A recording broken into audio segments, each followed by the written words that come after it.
Here we are. Man, I just had some spicy enchiladas. We're doing. Oh my god. Did I really? Okay. Forgot the beer. Forgot the beer. We'll be right back.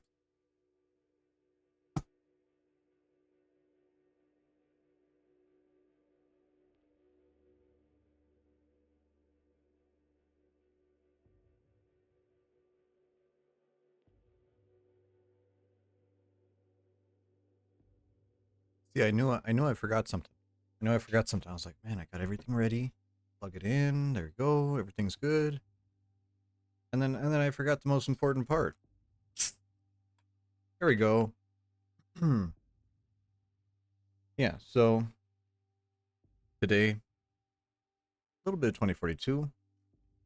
I played a couple games to warm up, and honestly, I was like, oh, I'm gonna use the silly weapons. I'm gonna use a crossbow. I'm gonna use all these dumb things. And I was like, you know what? Nah, nah. We'll just use kind of a aggressive SMG gameplay. See what we could do. Because honestly, I like Blasco as a recon. I like what she's able to do. The anti spot. I think that's very interesting. It's a real shame that we don't get to see more good recon gameplay. We do have that Indian guy who can hack, and he was good, but I feel like that's almost a engineer thing. Let's see. So we're capturing F.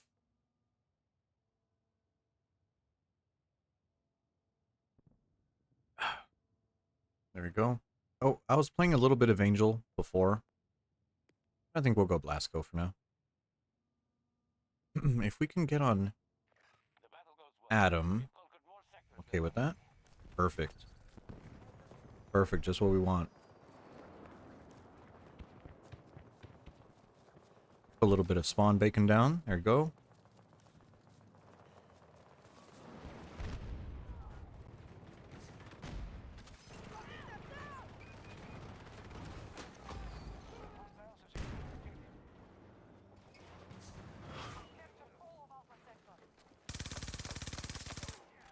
Stay down here.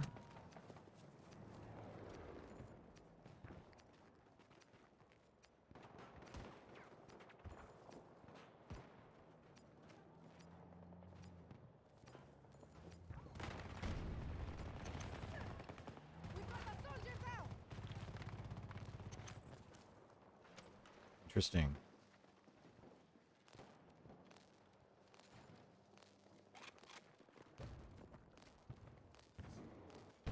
Yeah, I'm not sure I'd go out there if I were you.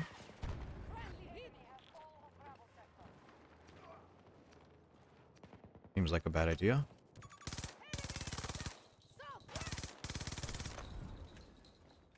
Spawn on beacon. Nice. Actually, we can do this. There you go. And disrupted. Oh, that was an AI. Man, my teammate must have sucked if they got killed by them.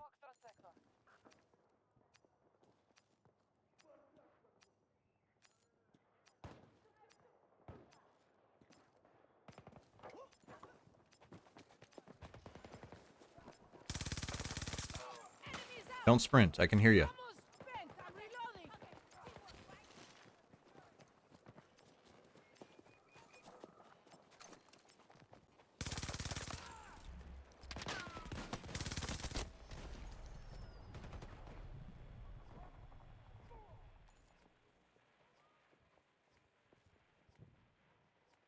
Seems to be a quiet match. Probably a lot of AI. Looks like the bottom, yeah. Looks like a decent amount of them, to be honest. What do we have for weapons? Nope, someone immediately took the jet. That is classic Battlefield.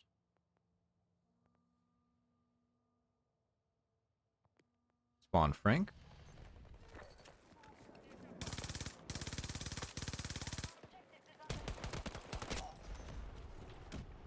Hmm.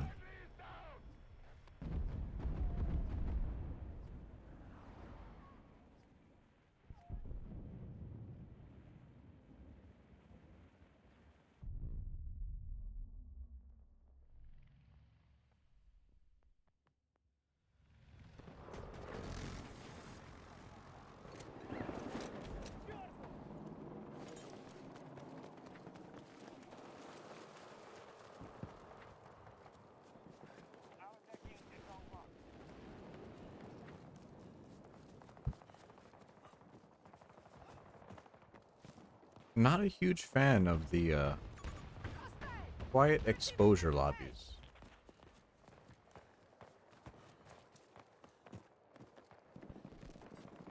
Just because exposure feels like it has the problems that old Battlefield 2042 maps have, where there's just a little not enough going on.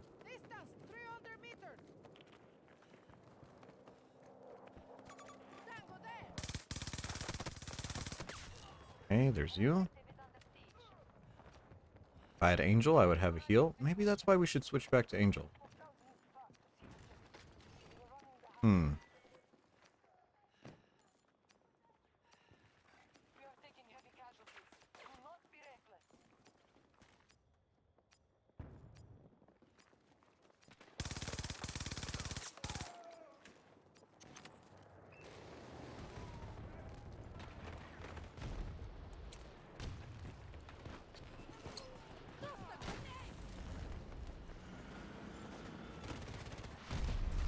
There you go.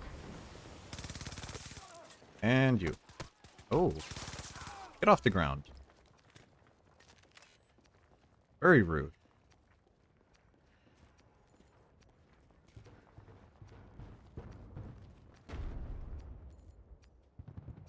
Man, did I get bit by a mosquito? Shit. Alright. Yeah, see, kind of not enough going on here. Need a little something to spice this up. Where are they at?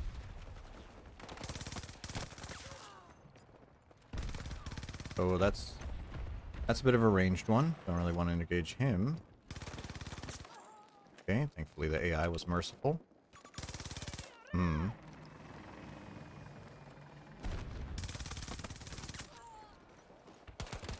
There you go. Yep.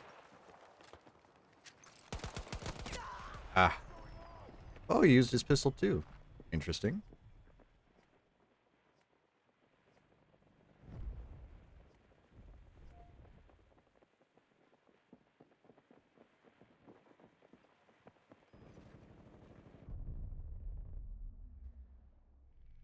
Someone is a someone's username is EBAA Wildcat on the enemy team. That is insane. They're just kill farming. I don't think this game is interesting enough for that. But maybe they'll prove me wrong. Oh, there you go.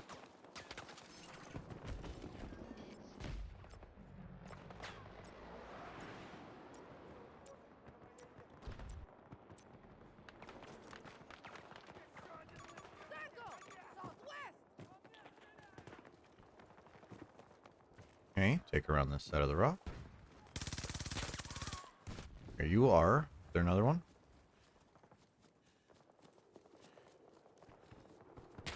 Okay, half a mag. Oh, I hear a sniper. Don't know where they are though. So it doesn't really matter.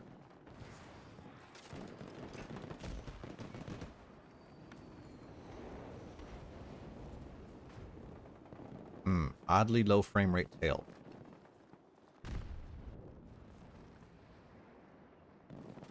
Okay.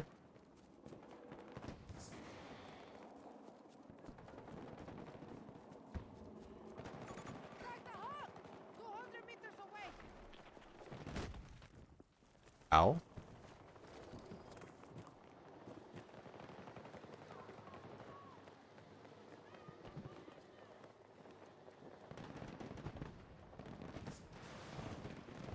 I hear you. I don't like that. Hey, Snacks. What's going on?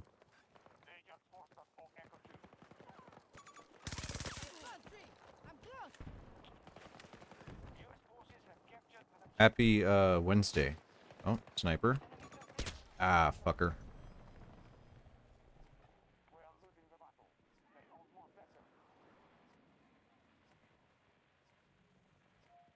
Feliz Feriado. I don't know what that means. I don't know that word. My Spanish isn't that good. Feriado is a holiday. Is that a holiday in Chile? I'm not a very good Mexican either. Am I not Latino? Yeah, I am. I am. I swear. You know, I like hot Cheetos with lime and what else? Um, I don't know. I'm trying hard to think of what else makes me pretty Latino. I have a good mustache. I have a really nice mustache. Um, I can roll my R's pretty well. Yeah, there you go. That's all the requirements there.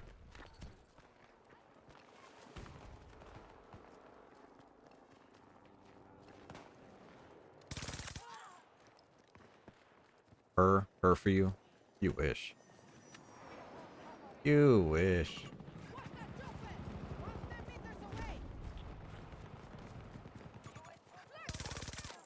Ooh. Ooh. Terrible. So today I'm just screwing around in this game. I don't know. I was like, oh, I'll do Battle Bit tonight. And then I played a little 2042 just to be silly, and I was like, man, I'm kind of digging it. Digging the SMGs. Forgot how nice they felt, as opposed to all the other nonsense in this game. The guy over here. No, there's not. Okay. What holiday is it? July. Is this July 16? I'm not sure what holiday this is, actually.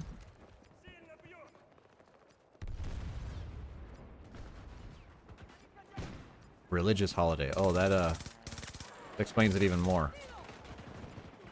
I'm actually playing as a Spaniard in this game, since Blasco's Spanish. Ugh. Oh, you're not sure what it is either? Wow. Wow. Made me want to try Battlefield. It's a decent game.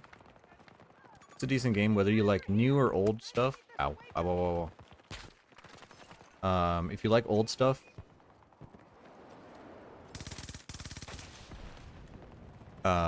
just play, Battlefield 2. Battlefield 2 is like classic old Battlefield.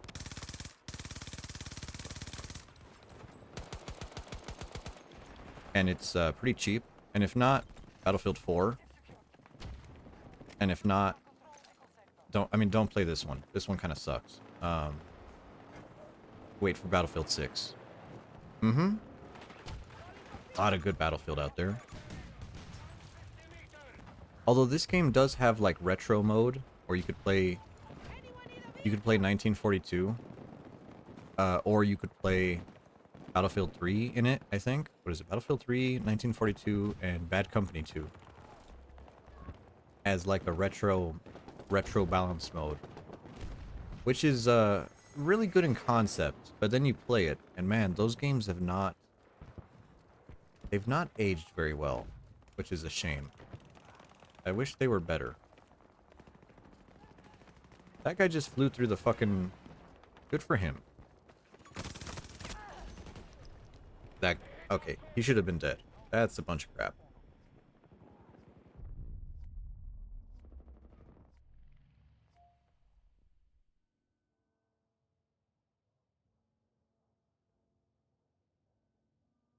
Well, let's see here. You know what? And if you do... you know what? You could play BattleBit, actually. Because BattleBit is like the knockoff version of Battlefield, but it's also really fun. Ow. Helicopters. I fucking hate you guys. You're not playing BattleBit? Really? Are you like prejudiced against it? Because it is an indie game. It is just Battlefield with a different name.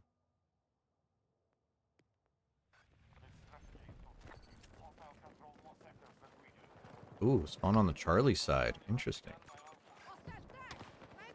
You don't take the Roblox skirt? Okay. Well, I could see it. Oh, that's a tank.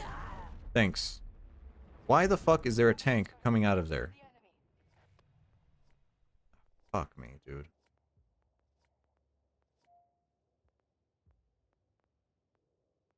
I guess spawn Echo and run up.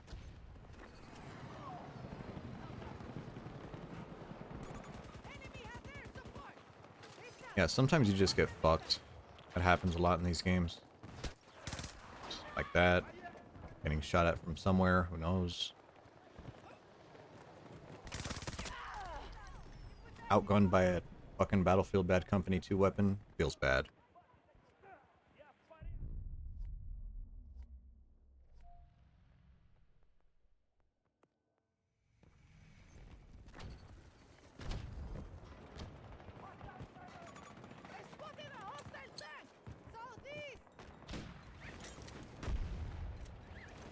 Come on, Blasco, you got a baby bitch arm for that. No, no, no, no, no. Throw the grenade. Oh my God. Here, put that there.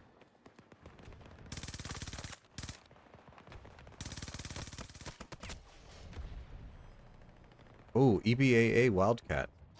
That's the guy who's doing like crazy this game. Yeah, 72 kills. Well, probably 72 bot kills, to be honest. But, you know. I don't know why you'd name yourself after a vehicle in-game. But I guess, yeah, I guess you could use a nickname or something.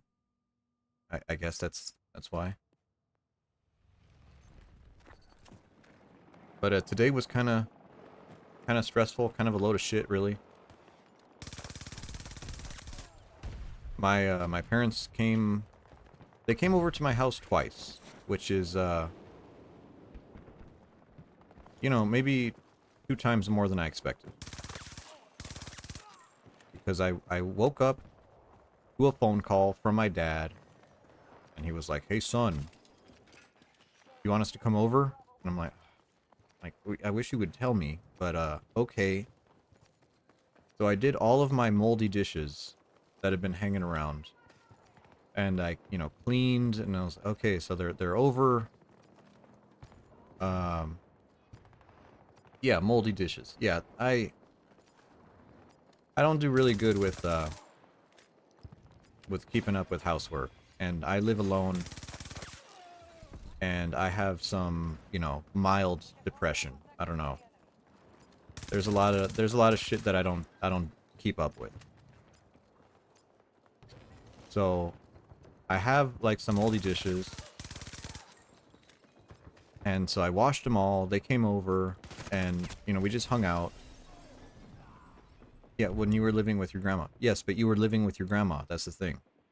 There's someone there to kind of like remind you. But when you're living by yourself, you're like, oh well, you know, I just had a dinner. I'll just leave it there. I'll wash it tomorrow. You know, and then I work full time, so I was like, okay, well I'll go this, and then I work 10-hour days.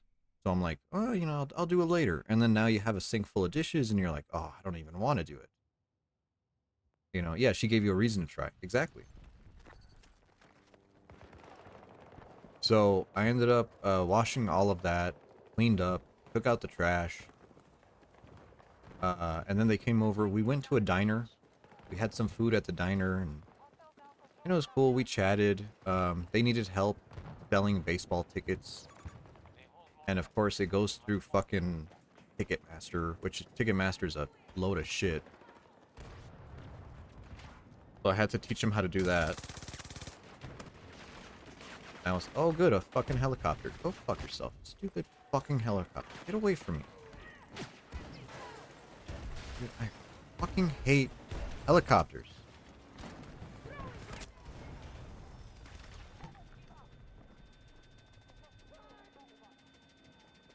Yeah, and a tank. Well, I was after the tank. I didn't realize the whole team was there too. Because I was gonna C4 the tank, but the team got me. So, so yeah, we went to go eat at a diner, and I was like, okay, this was a pleasant visit. I didn't mind that. And then I was streaming earlier. I was streaming Yes or East 10, and I was having a lot of fun. And then fucking my dad texts me. I'm like, okay, you know, it's a text message. Whatever. I'll deal with it after stream. I don't care. And then fucking like 5 minutes later, then he calls me. Now he calls me. Hey son, uh, we're doing social security for your mom because she's gonna retire. She's at retirement age. and we messed up the application. We don't know how to do the application. And I only have 24 hours to do the application. Can I come over and you can do the application? And I'm like, well, in what world is a government application only available for 24 hours, especially for retirement? You know. So I'm like, okay, I'm kind of in the middle of something. I'm in the middle of a fucking stream right now, and they're like, all right, well, we're on the way. We'll be there in like half an hour. I'm like, okay, great. So I end the stream. I end yes 10, and I was kind of into it. I was hoping to go for 4 or 5 hours. Only did like 2 and some change. And then they came over, and you know what the problem is with the fucking application? They said, oh, they put too many dots, too many periods, because they tried to abbreviate an address. So instead of AVE for avenue, they put AVE dot, and it doesn't like that. The form won't. It's a computer form. It won't accept that. And I'm like, oh, God, So I finished their fucking application, and that's like literally the only problem. Is that everything else is like fucking done. So they drove all the way to my fucking house, like 45 minutes to my place to do that. And so I was like, okay, hey, I love you guys visiting, but don't visit me twice. And number one, probably call me before you visit and set it up like in the week, as opposed to like, fucking just waking me up in the morning and saying we're gonna be there. So they came over twice, frustrated, tired, and then they interrupt the stream. So okay, they go, all right, they go, and then I'm like, all right, well, I finished your application, Mom. I looked at the text on the top of the application, and they misread the date. So instead of, you know how like international date formats, they um day, month, year, right? So it'll say, so like today is 16/7/25 internationally, but here in America we use the month first, right?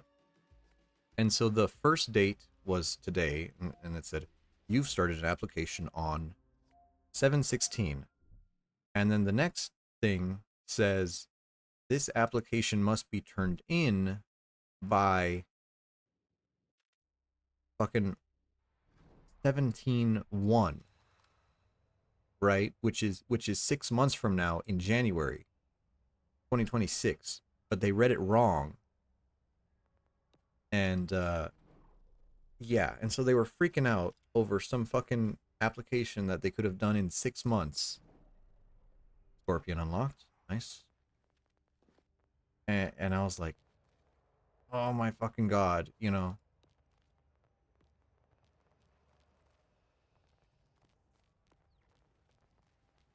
So there I am, you know, getting fucked. Hip fire kills with assault rifles. We could do that. We could do that. Do we want to use? Let's use Zane.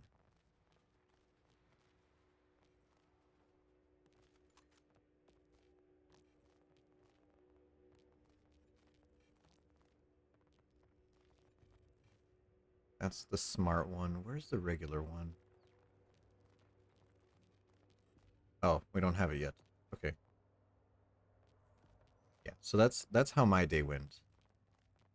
And then because they woke me up and then they came over, I didn't do laundry. So I gotta do laundry tomorrow. So it just keeps coming on. And I'm just sitting here and I'm just like, oh my god. But it's an average day in the life. My concert got canceled this last weekend. Got to deal with this bullshit today.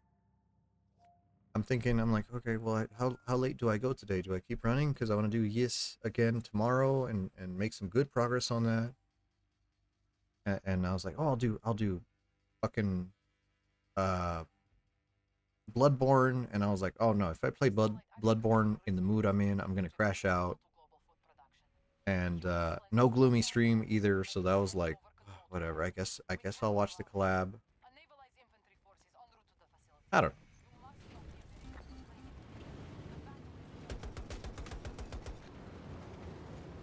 So, whatever.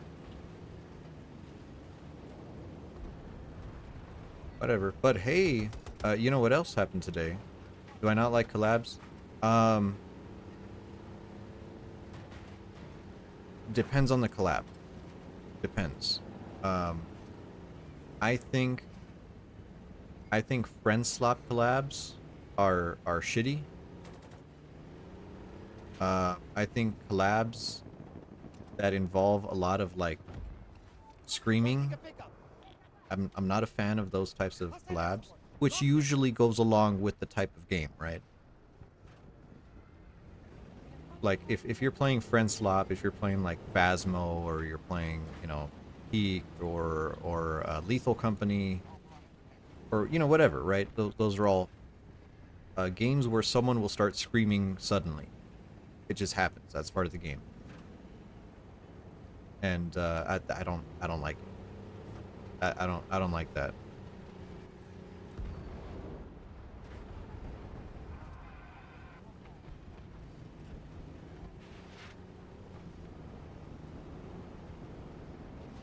So, but I mean, other collabs are good. Other collabs are good. I thought that Abyss, I think it was. I thought that collab was very nice. I thought that was fairly enjoyable. I thought the game choices put you to sleep. Well, I mean, that's also the thing, right? Is like not every game is going to be a winner. And that's kind of why I do my like shooters. I do my FPS games in the evening, because I know some people who may watch me during the daytime are really not in the mood for shooters, and the people who watch me for shooters are not in the mood for fucking JRPGs, of all things,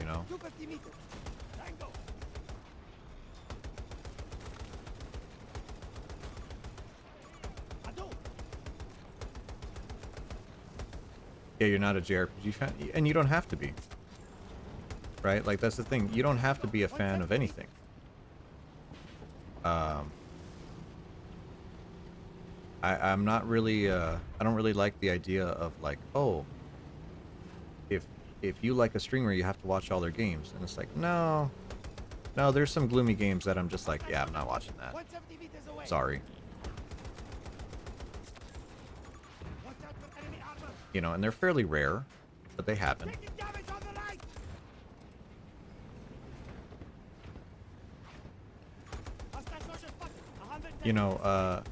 There's a JRPG that I really enjoy. Yes. Yes 8. And the reason I like it is because a French streamer, a Quebecois streamer, she played it. And I was only watching it for the French. I wasn't watching it for the game.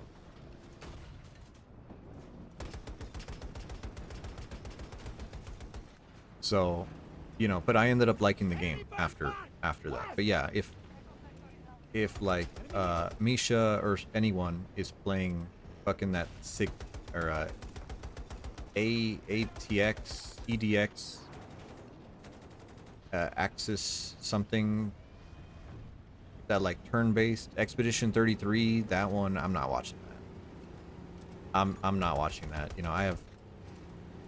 I have things I prefer.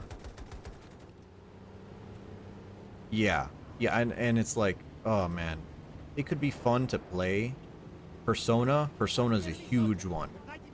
I refuse to watch Persona. Not that I don't like Persona, right? I played it I have it on the PS Vita. Persona 3 Portable. But I'm not doing that. That's too much for me. That is a game I will refuse to watch.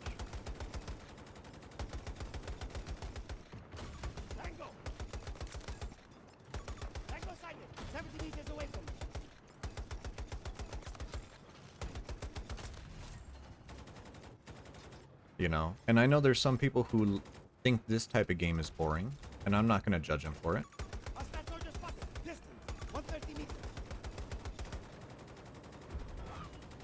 You know, I think it's I don't think it's up to the streamer to pick a game that people will like, but I think it's onto the viewer to watch a game that they'll enjoy. This is more stimulating than JRPG. Generally yes. Generally yes, but there can be some moments where it's like this tank gunner gameplay. I know this is like a little bit brain dead.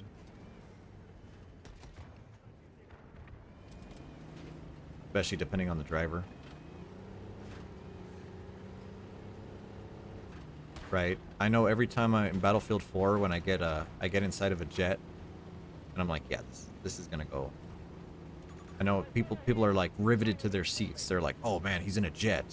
I can't wait to watch. You know, it's like, no. It's flying in a circle and attacking one guy, and then flying in a circle and attacking one guy. What is this tank driver doing?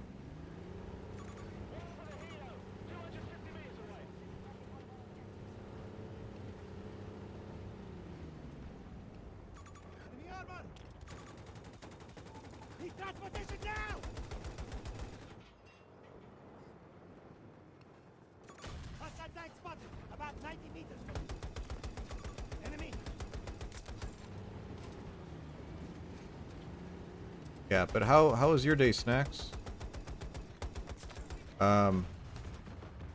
Hopefully it's a little bit interesting. I know you may have gotten a commission or something. I don't know. Little birdie told me.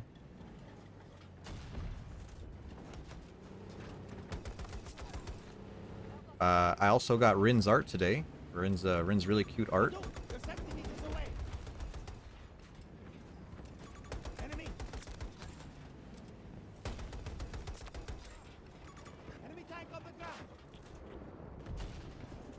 And oh, I really enjoyed it. Had a lot of fun looking at that one.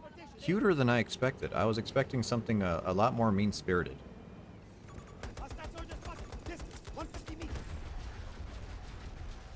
What is shooting me? The jet.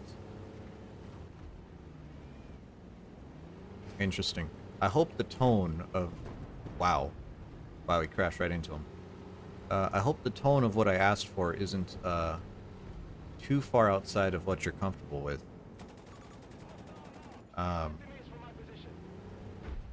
Yeah, I know. I know how much it was. I always try to pay artists a little bit more than I have to. And I know that my request was not really something that you do before, at least not that I've seen. Well, I guess you did that sad, gloomy butterfly, but that's not, like, quite as depressing as what I was asking for.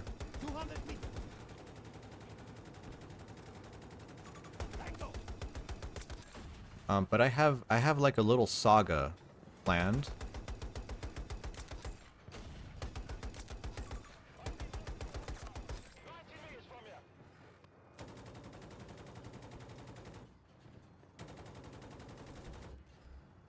Where's the jet? Where the fuck is that jet? Oh, you have different stuff that's different from you. Oh, so you don't usually just draw Gunnar art?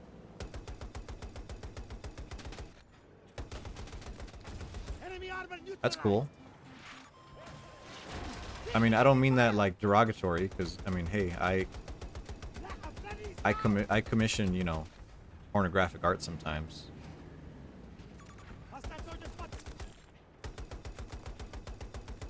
I'm not sure if I'd ever do that with this character.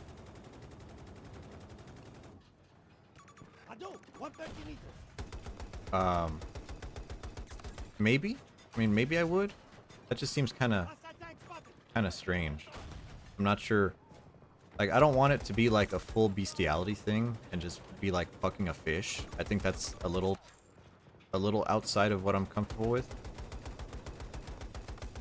Um, but you know how it goes, Snacks.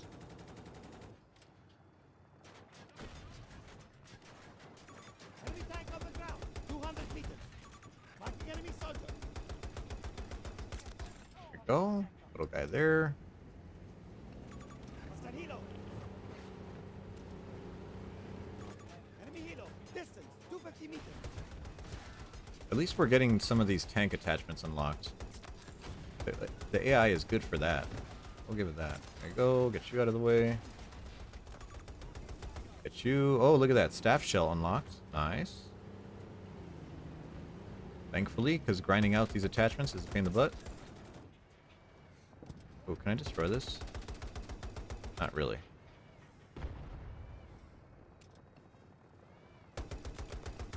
Ado, 150 meters away.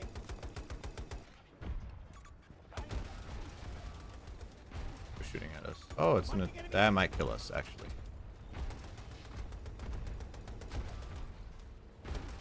Yeah, I don't know. I don't know. Like, I told you the list of things that I have planned for the character, but your art has a place in it as well. Because I have the new model coming soon, hopefully. Marking enemy helo. And then, aside from the new model, I have another piece of art that will be my character getting with their leg cut off by a shark. Okay, so there's that. And then you're drawing the Arctic without a leg. Okay. And so we'll, there's kind of a story there, a little Captain Ahab thing going on. Is that a mine? It is a mine. Crazy. Why are there mines there?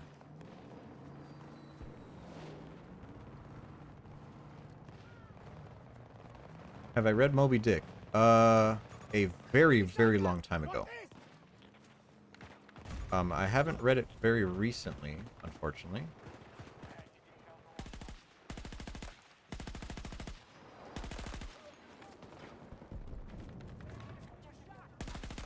I'm trying to think of the last nautical book I've read. The last book I read that was like nautical themed. I would say it was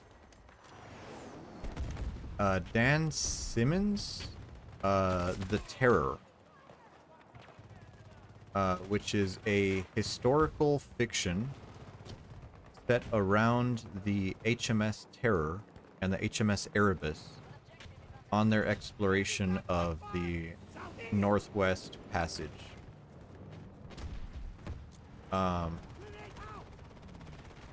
If you ever get a chance to read it, I would highly recommend it. I think it's very interesting. And if you don't like the idea of reading that book, it also got adapted into a TV series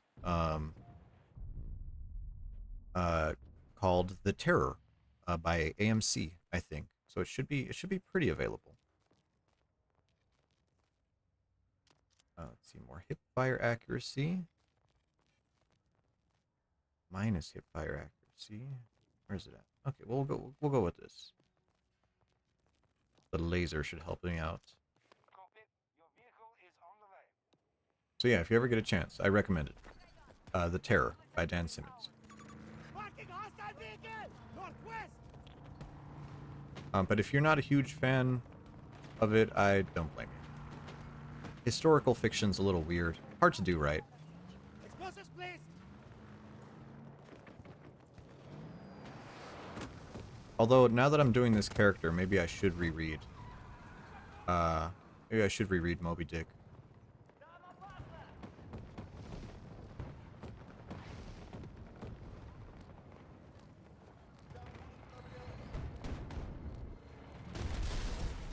Haha. Haha, get fucked.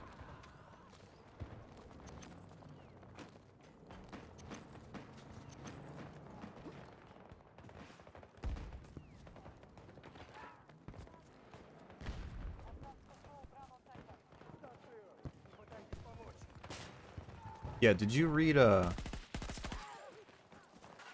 that book in English or Spanish?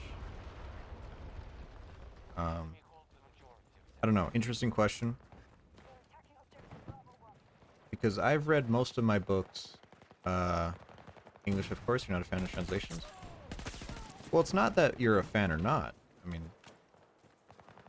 depending on where you are, that's what's most accessible. I know when I read A Heart of Darkness, Conrad. That's a translation, right? That's a Polish book. It's like $30. Holy shit. Yeah. Well, here's the thing. I read um, House of Leaves by Dravitsky. I think is Dravitsky. English book, of course. And with that one, even though I love the English of it, I decided to buy it again, but in French, because I was learning French. And I gotta say, if you ever have a chance to read that book, if you're a fan of books, I really recommend it. It's a great book. Getting these hipfire kills.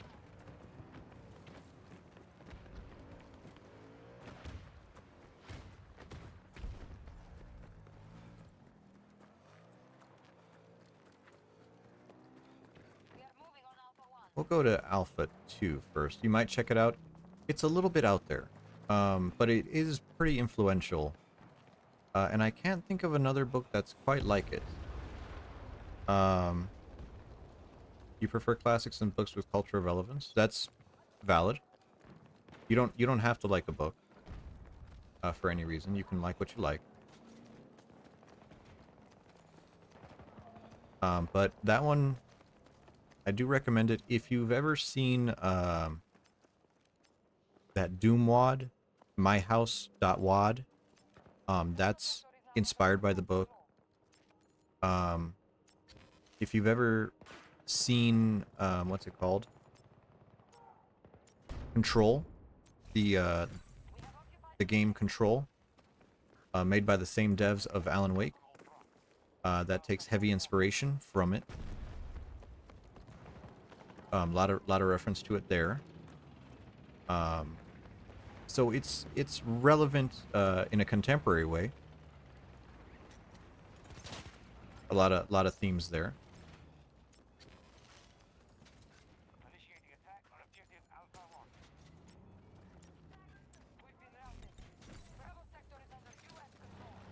You know, snacks, but you're probably no, you're definitely more well read than I am, because I dropped out of school, and then when I did read, I read a lot of pulp. So I read a lot of like really shitty science fiction pulp novels. My favorite author, probably Piers Anthony. He does science fiction smut. You know, so if you're ever down for that, that's I recommend his series Incarnations of Immortality. Cowboy Slop, yeah, Western stuff, really popular.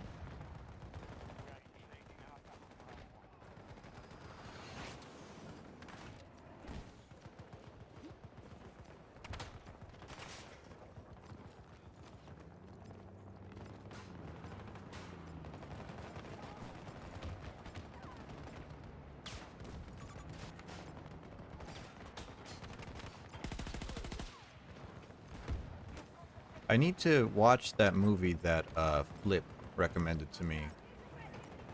Barry Layton. I think that's what it was called. It was like a Kubrick movie. I need to watch that. Distance 110 meters. What else?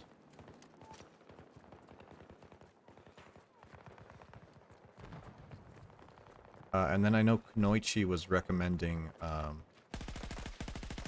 something to me as well, but I don't remember what it was.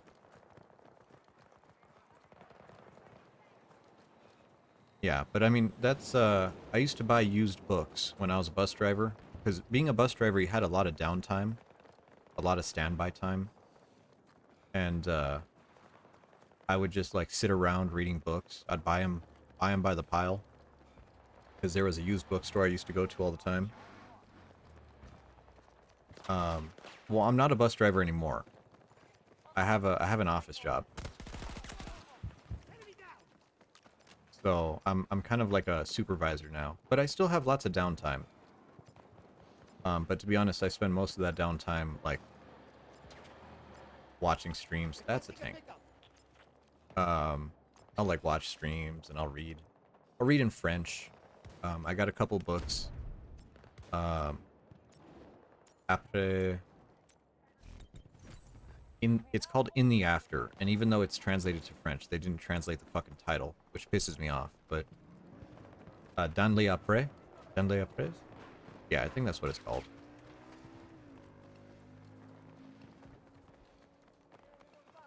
There's a guy over here.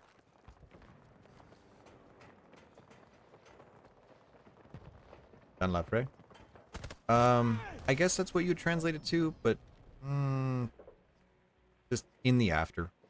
In the after is the proper name.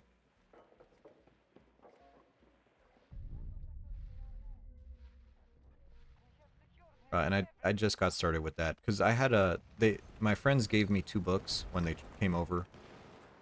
No, 3 books. They gave me Little Prince, and then they gave me that book, and then they gave me like a translated Stephen King book, The Hitchhiker. And I was like, well, you know, I guess I'll read Stephen King first. You know, not that I'm a huge Stephen King fan, but at least I know what's going on. Little Prince mentioned, yeah. Yeah, so I have the book, and then oddly enough, I have a laser disc of a TV show that they made out of it back in like 1986. So that was the first time I read it. I watched it there. It was kind of funny. I don't know. I thought it was really cool. Yeah, yeah, because I have like a retro collection, VHS and Laserdisc. Although it's easier to get fun stuff on Laserdisc. Because Laserdisc was like the premium format, and VHS was like for the plebs. So you can find a lot of like documentaries that were put on the Laserdisc. A lot of really important movies would get put onto Laserdisc as well. Oh shit, we unlocked a whole bunch of stuff. Thermal, fucking staff shell, nice. Count me in. Let's go. Yeah, so music videos would come out on Laserdisc as well. Just anything to like long-term preserve stuff was Laserdisc until DVD came out in the 90s. That's when that switched over. But for the first like late 60s to early 90s, Laserdisc was the premium format. So Criterion Collection movies, they started on Laserdisc. So I got a few Criterion movies. Same thing with a lot of foreign films. A lot of foreign films were there. Yeah, it was really good, really entertaining. Getting into that format really helped me. What's the word? Diversify. I mean, I don't know. It's kind of a shitty. I hate that word. Kind of helped me broaden my horizons. That's also a shitty word. It got me into more movies. Let's put it that way.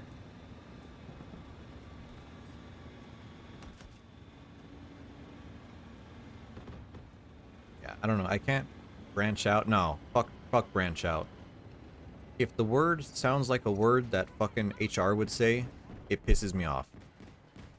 That's what really pisses me off, is like, would someone from HR say this? And if the answer is yes, fuck them. I don't ever want to hear, you know, team, let's touch base. You know, like, oh, fuck you. You know, I hear that, I'm like, yeah, I'm gonna go kill myself. Thanks. You know, because like I'll get, I don't know about your job, right? I get like fucking 50 emails a day, right? And they're all full of like, you know, gender neutral fucking, you know, you're unemployed. Are you unemployed? I thought you were a fucking engineer, dude. Crazy.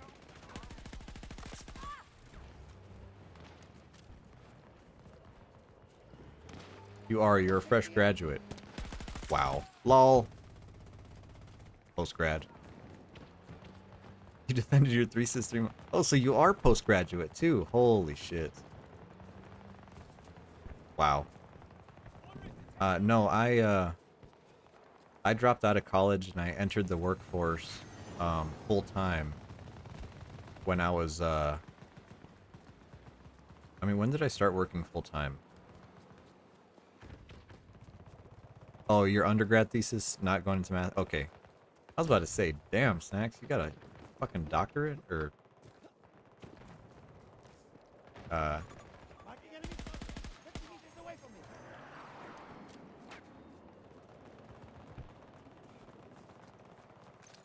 so no, I went into work as soon as I graduated high school. I was 18. And then you're 27, you want to make money? Well, yeah. So I I dropped out of college. I was really good in high school. I graduated with honors. And then I went to college on the scholarship. I got a full ride scholarship. And then I dropped out after a single semester. So you know, fuck me, I guess. And I had to start working to pay off my my debt from that from the from the from the loan. And hey Pi, what's up? Yeah, I'm doing pretty good actually. I'm on my second beer. I'm trying to get hipfire kills. Got a lot of AI players, so it's going good.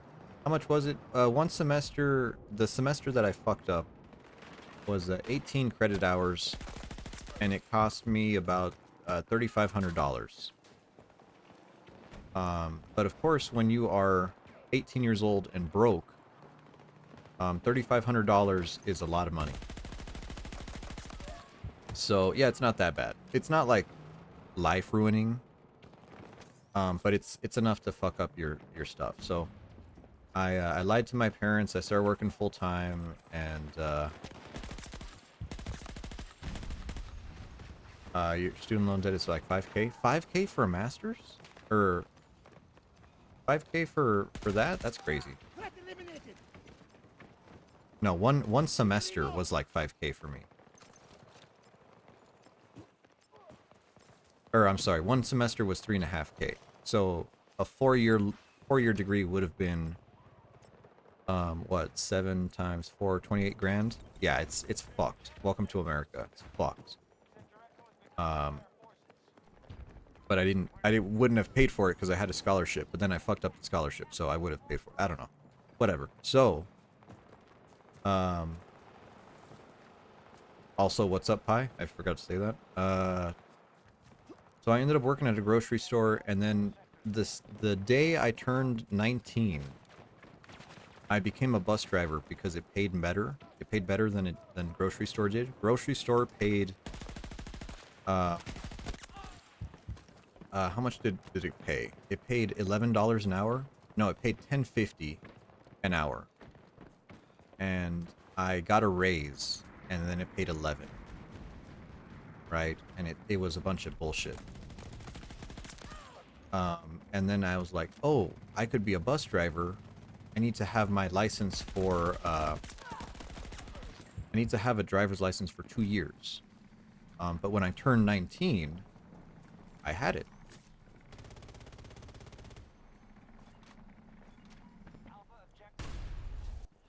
go. Have fun with that. I go fuck yourself. Um. So once I was able to apply to be a bus driver, I did it. And as a bus driver, I started making 16 $16 an hour, 16.34 an hour. And that was like a lot of money for me. Some bitch just hacked me. The fuck are you? Oh, that's a tank. Whoops. And I was like, man, $16 an hour? Crazy. Well, that was $16 an hour in 2017. So it was actually, you know, kind of decent. But it was a union job, and it was like mandated for overtime because I was low on the seniority list. So I had to work like 55 hours a week, mandatory, and I did that for about 2 years. 2 years straight. But you know, overtime you're getting time and a half. So it was a lot of money. I was making pretty good money. Plus raises. There you go. And so by the time I stopped being a bus driver, I was making like 22 an hour. After 2 years, 22 an hour. And then I became a mechanic, that's 24 an hour. And then like we got this weird, I became like a supervisor, what I do now. It's a good beer. We're drinking Pabst Blue Ribbon. So I ended up making 4.5. Yeah, that wasn't a good one. That was like a sloppy one.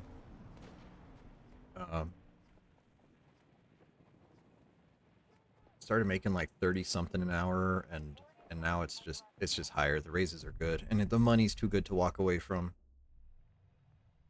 So I guess eventually it works out, working like a slave. But I hope you enjoy working. Hey, I hope you enjoy working now. I hope you enjoy getting a job and dealing with fucking bullshit emails that say, I'm sorry, you need to use gender neutral language. You're being a little bit excluding right now, and oh fuck, dude. Every time I see that shit, I just want to die.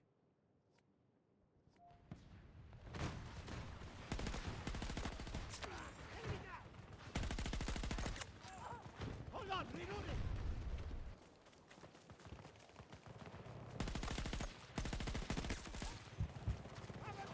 Total HR death. Yeah. You know, there's that picture on Twitter of someone who was like, they drew like HR, and it was like professional time waster. You know, a bunch of bullshit. Hey, G36 unlocked. And it was like, yeah, you saw that. You've seen the image, and I'm like, I can't tell you how real it is, dude. I can't tell you how much I fucking hate HR. HR is like the worst thing to ever happen to anybody. Damn, this thing starts with high power? That sucks.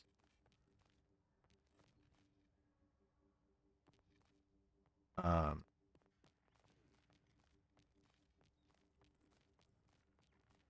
let's go with this one. Wildwood. Okay, I can work with that. So, yeah.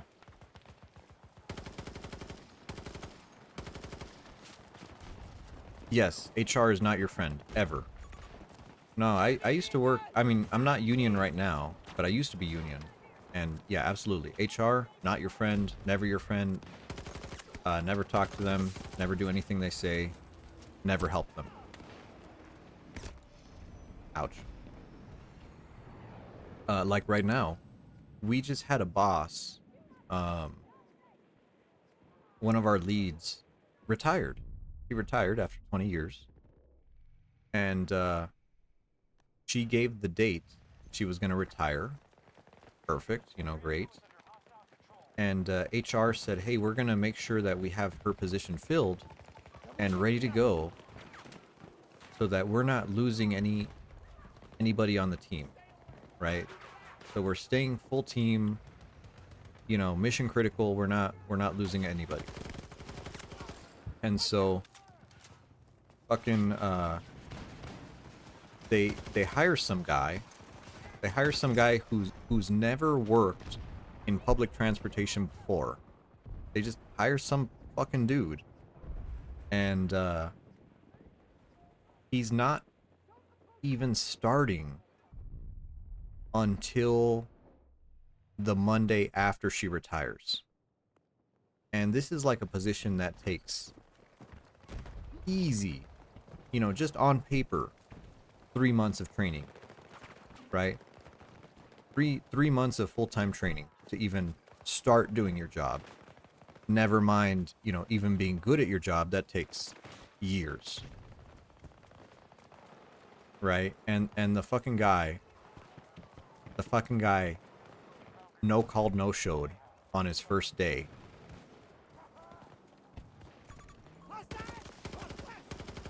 You wouldn't like to be that guy? Well, Snacks, you know, that's a job that's making how much does that lead position make? I think they make like 120 a year. So the money is like pretty good. 120 a year, only working 4 days a week. Good benefits too, government job. You know, like that's pretty good. All right, finally got a red dot. Let's hit it. Let's hit it. You know, and that position is my boss.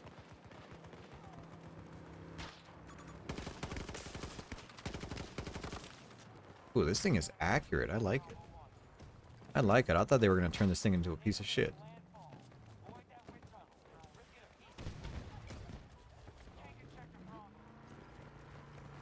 Get away from me.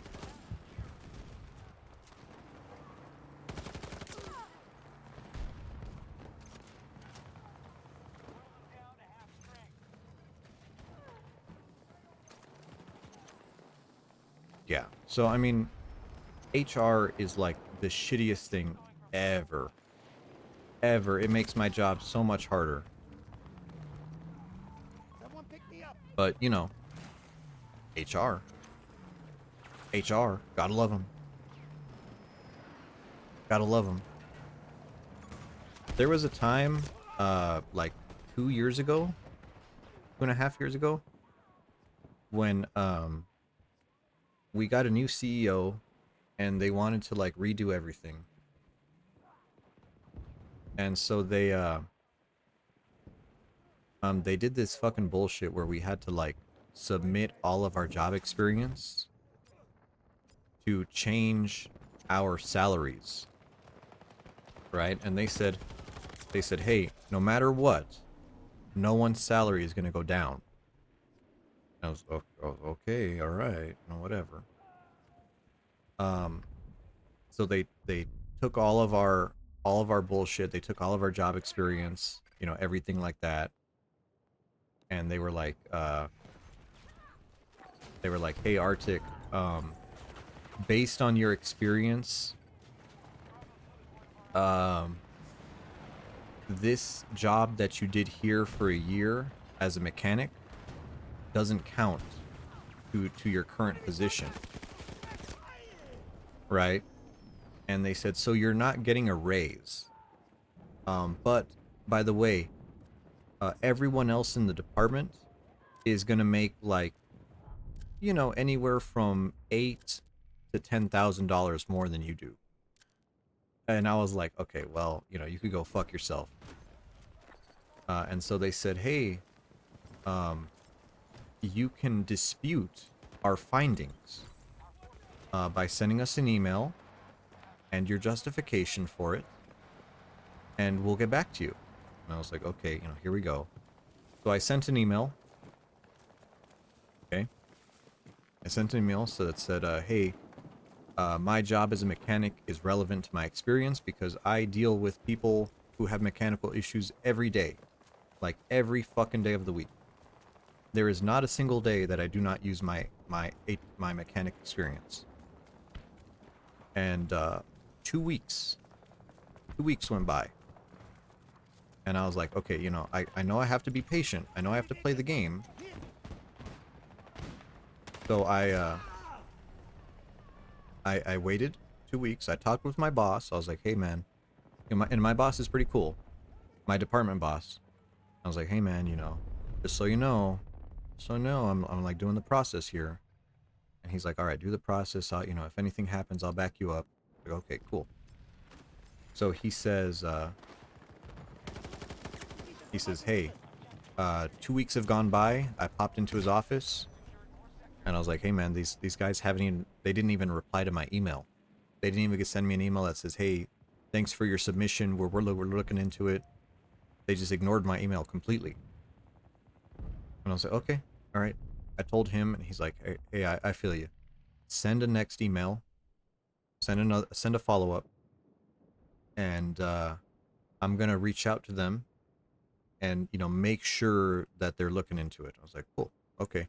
But he says, hey, be patient with me, right? Because he doesn't want to rock the boat either, right? I don't want to put him in a bad spot. I don't want to be in a bad spot, right? I just want my money and I want to go home, right? Easy as that. So he's like, okay, cool. Thanks for letting me know. 2 more weeks go by. 2 more weeks, and then I get back to him, and I'm like, hey boss, I still haven't heard back from anything. And then he says, yeah man, I reached out to HR, I reached out to them, and they said they're looking into it. They have a lot of these requests. And I said, all right, Tim, but I said, man, it's been a month and they haven't even sent me we got your email, nothing. And he says, all right, he says, I hate to do this, but it's time. So he called, because he's like a pretty higher up. He's like senior leadership. He called the head of HR, and he put him in a weird spot, and he was like, hey, I need a response on this. I need a response. And so, okay, all right, so I got a response. Hey, we're looking into it. 2 weeks later, 2 more weeks later, I got an email back that says, hey, we looked into your dispute here, and we determined that you're wrong again. Go fuck yourself. And I went to Tim, my boss. I think Tim is a pretty generic name. And I said, hey, they're not doing anything for me, man. And you know the job I do. He's like, yeah, I do. So let me call him up. Let me make a phone call here, and we'll put you on the line with the person who disputed that. I was like, all right. So I was on the phone with this lady, right? And I swear to God, the voice you imagine in your head when you see that picture of HR wasting time, that picture is her voice, like 1 to 1, you know. And I was like, hey, I want to let you know that you're wrong. I use my shit every day. I need this to be a good worker here. I'd like the money, thanks. And then it was like talking to a brick wall. He was like, nah, you're wrong. I'm reading your job description right now. It doesn't say anything about being a mechanic. And I'm like, okay, well, your shit's wrong. I use it every day. And she's like, well, you don't make that decision. Because you don't know your own job. Your job description is wrong. I was okay, all right. And so I may have said some things on the phone, but I managed to get her to call my boss. Right? He was like, "Who's your boss?" And I was like, "All right, well, hey, that's his name. Go call him right now." She's like, "All right, I'm gonna go talk to him. I'm gonna go talk to him because I think you're lying about your job." And She called him. 60 seconds later, she called me back. And I mean it. Like a minute, maybe a minute passed, right? She called me back and she's like, "Hey, your boss says it's correct. Um, here's a $8,000 raise." And that shit took 6 fucking weeks. Took 6 fucking weeks to figure that shit out, and it could have been a 30-second phone call. Yeah, so anytime I see anything from HR, I wish you could see the middle finger that I'm holding up right now. Yeah.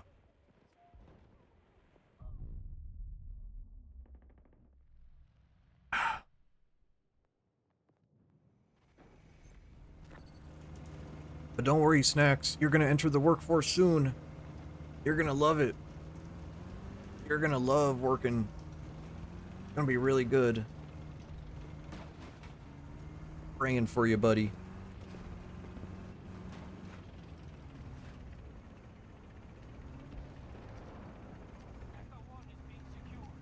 And that's why, like, I know it's a meme. I know it's a meme, but every time I see someone say, like, Latinx, I want to, like, slit my throat. Because I associate it with HR so fucking bad. I'm just, like vomiting in my mouth at the thought of it. I'm like, ugh, ugh, you know? Every time I hear that, and I'm like, oh, God. Hey, I need to touch base with you about your language. I think you need to be a little bit more inclusive. Oh, go fuck yourself. Go fuck yourself. Shove that MBA up your ass, lady.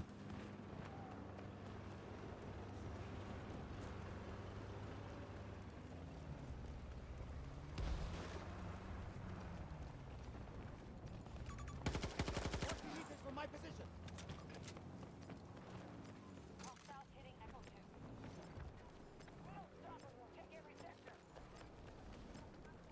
Yeah, so what do you want to do with your thing, Snacks? Is it like you want to work for the government or private or go international? You could go international, I suppose. Don't move to America though, it sucks here. Fucking shitty ass country.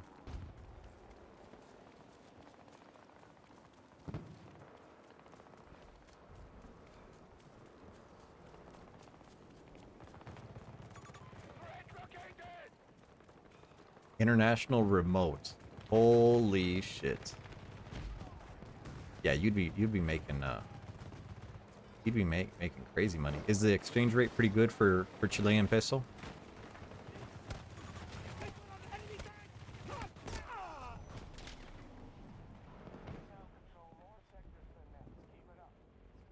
Pretty good? Yeah.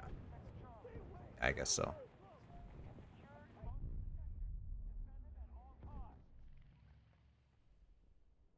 Let's see how we're doing. Oh, it's a pretty close game.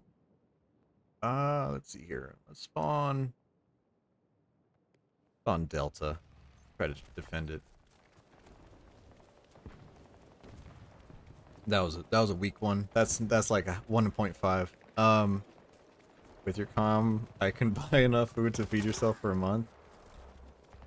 Damn, is shit that crazy out there? That's insane, man.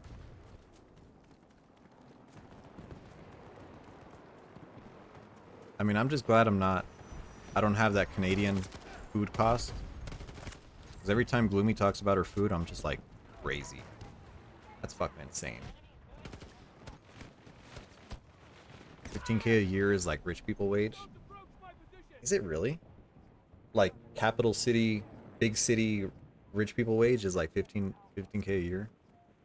Damn, dude, I gotta go and retire down there.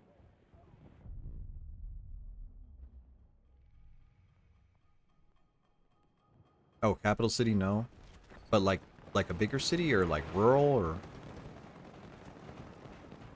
because I know in like Mexico when I was out there, when I was in like oh okay, all right, staying in family for plenty of savings. When I was in Mexico, My family lived in the capital city of a northern state, and it was pretty cheap compared to America, just in general. But like I took a trip to DF once, to Mexico City, and holy shit, man, it was like more expensive than the American city we lived in. And I was like, that's fucking crazy, dude. That's actually mental.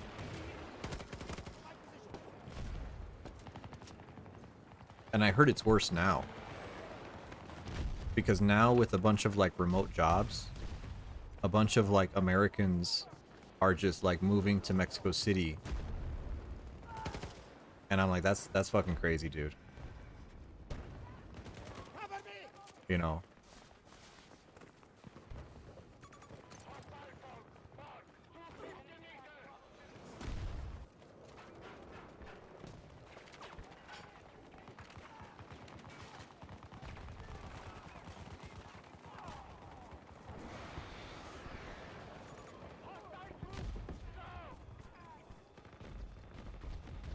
We lost. Close match, but we lost. But I unlocked the G36. That's good.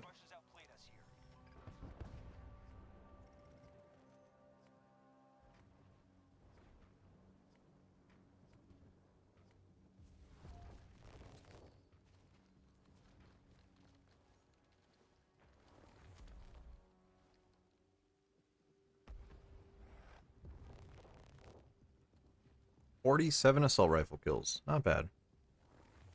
How much is a patch of land in the area I live in? Well, it really depends because Colorado here is a very disproportionate place. If you live in the mountains, like anywhere desirable in the mountains, it is literally like millionaire territory. It is like as expensive as New York City.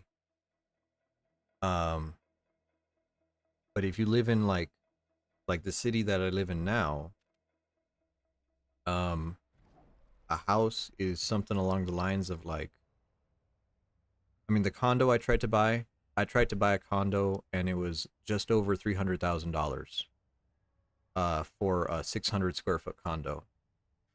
So just to put that into perspective. What is that? 3 times? Nothing. Count me in. Let's go. Yeah. So like the house that my parents live in, which is like a 70-year-old house from the 1950s, and it's like just over 1,000 square feet. Um, in an old neighborhood. That house and the land on it is worth like just over $400,000 right now, which is insane.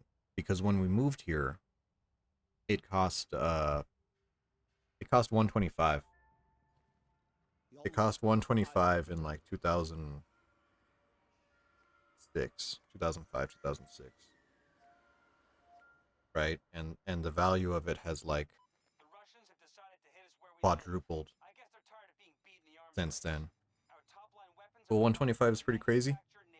Yeah, compared to the area we used to live in Texas, in El Paso, Texas, and our house over there was 60,000 for a huge house, right? It was a house that was like 1,600 square feet on a third of an acre lot. It was pretty nice, and that was yeah, that was 60 grand back in 2000. But when we sold it, it sold for 124, 125. So it became as valuable as the house we bought up here, you know, fucking 15 years before. So it's crazy. Crazy. And like I have enough money saved to like try to buy property. Like I have enough for a down payment. And be able to avoid mortgage insurance. because mortgage insurance is a fucking thing here. Um, but you know, things are so fucked that I'm like, I don't want to be tied down to a place like that.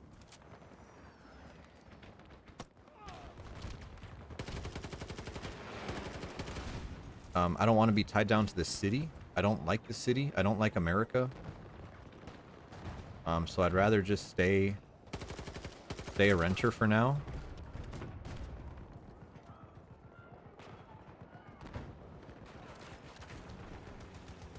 Explosives, please.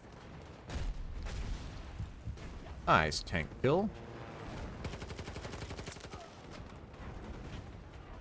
Oh. Parents' house was 10K when they bought it, and now it's 70. Holy shit. Holy crazy. That's a lot, man. I mean, there's some areas in the States that are very affordable and are actively trying to keep people in, right?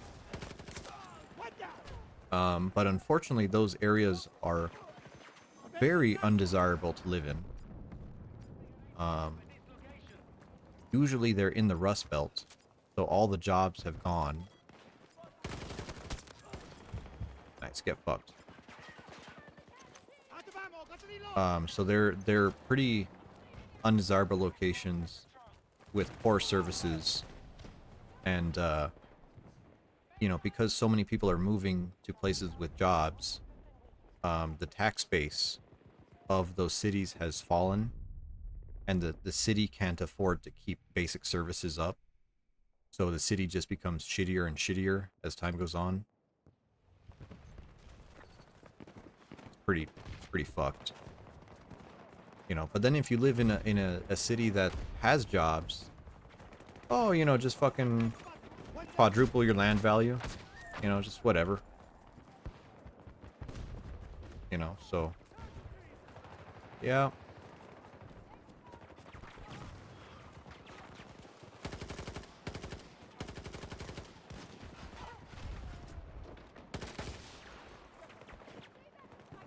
Oh, ow, ow, ow.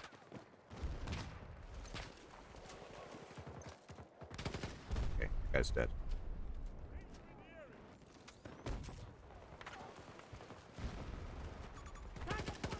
Due west.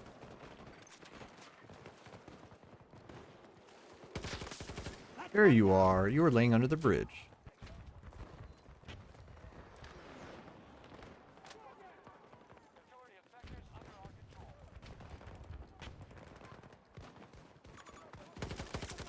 Yeah, but man, it must be nice to be you, Snacks. Homeowner. Landowner. You know? Feels like Zoidberg. When Zoidberg finds that shell, you're like, I have become Zoidberg. Property owner. Homeowner, I think he says.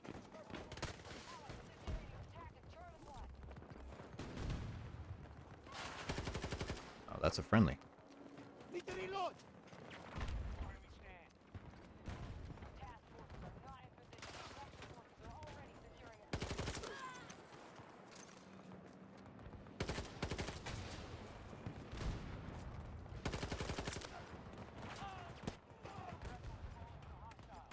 Oh, they got me.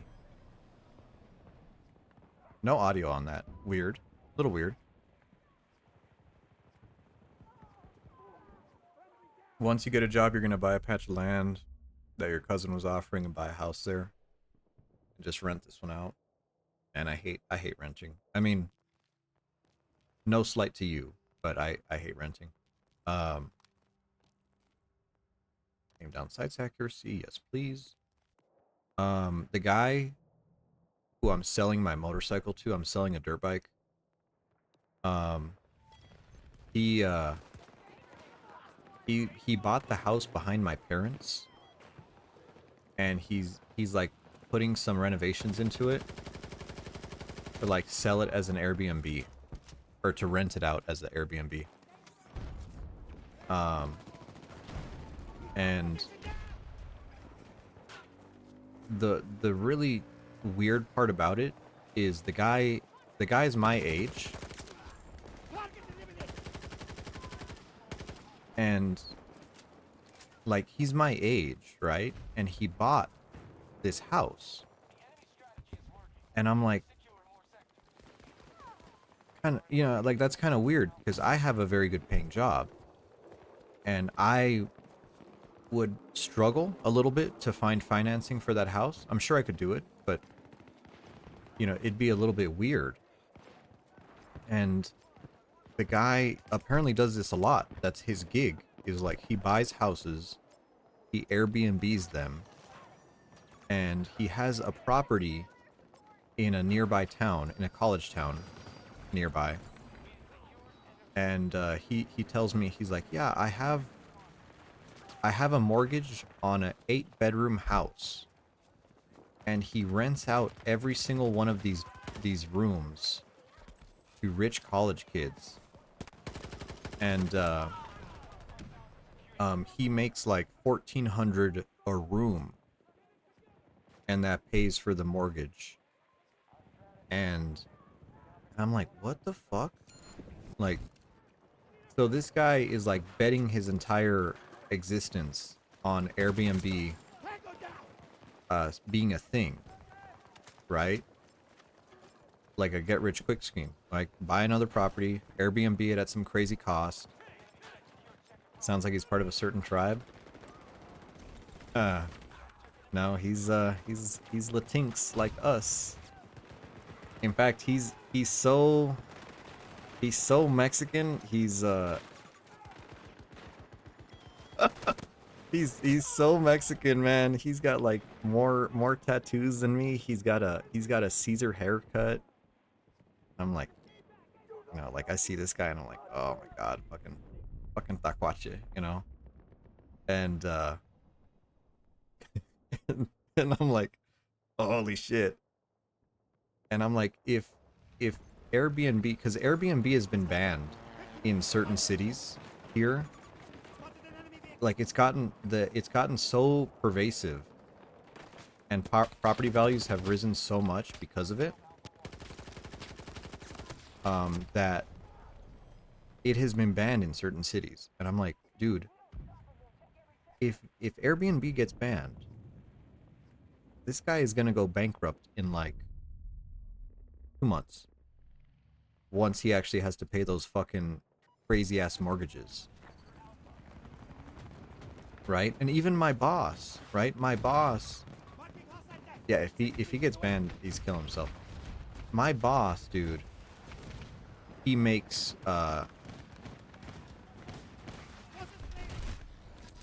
he makes a lot of money, right? My boss makes about 120 a year or so.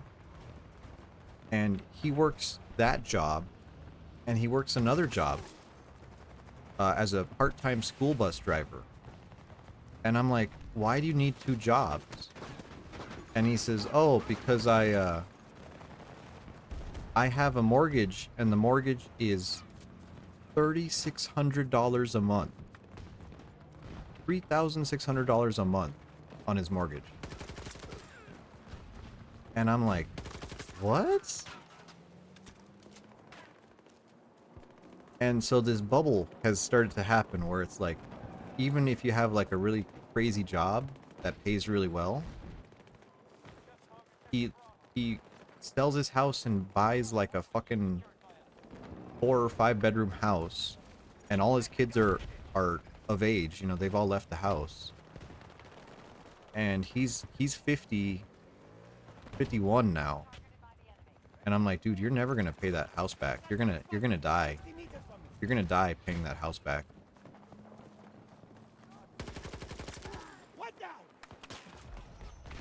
Like it's honestly crazy, dude. It's so insane. The financial illiteracy of people makes me like really scared.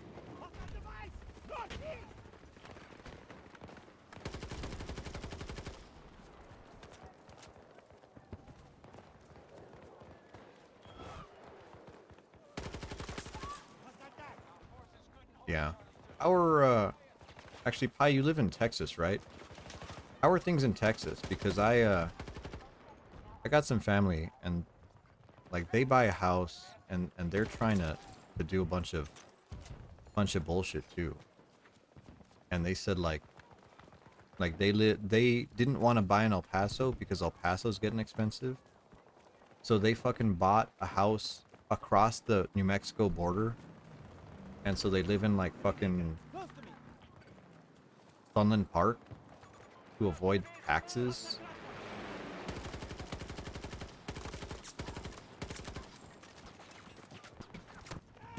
I don't know if the rest of Texas is that fucked. Do I have a stim? No stim. Great.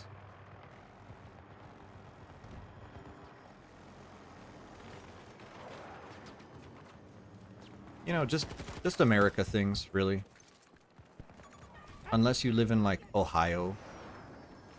You know, no one wants to live in fucking Ohio. Outskirts of Dallas. Oh. Oh, that sounds brutal. That sounds fucking brutal living there.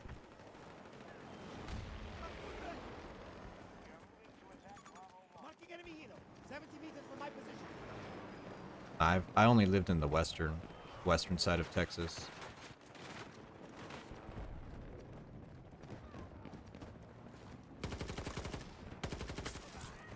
I know people were saying like, oh no. They were like, yeah, Dallas Fort Worth is gonna become like one killed by AI. Like you're just gonna have like the triangle of the three big cities in Texas just like merge together because they're sprawling so hard. I mean, that's gonna happen here too, TBH. There's a city just to the south of here called Colorado Springs, and it's like an hour. It's like an hour drive away from Denver.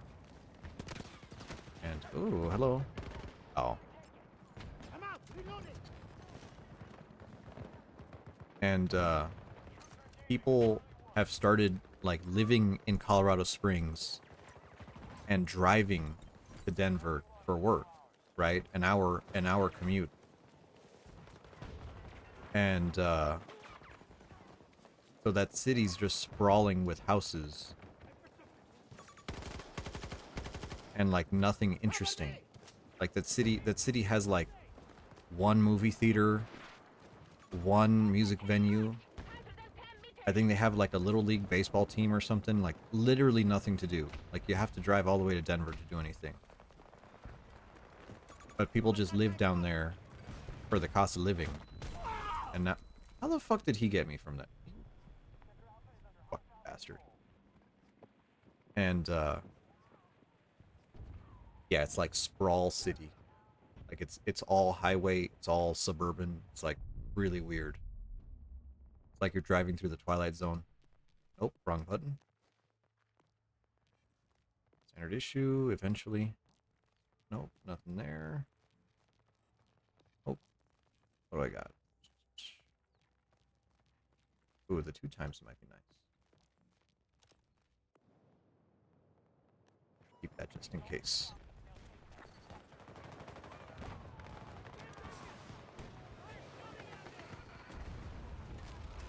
How? How? What was that, dude?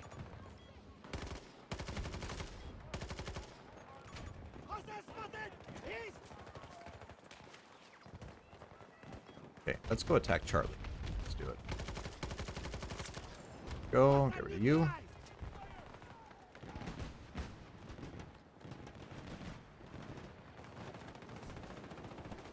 Lunley, what's up? We're talking about expensive cost of living and how much we hate our countries. I'm sure you can relate.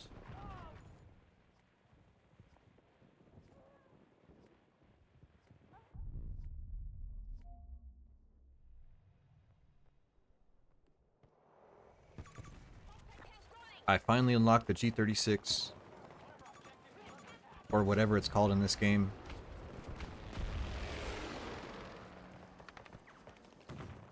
And I need to use this gun to unlock the really cursed looking LMG that is like an AR, but AR abomination thing.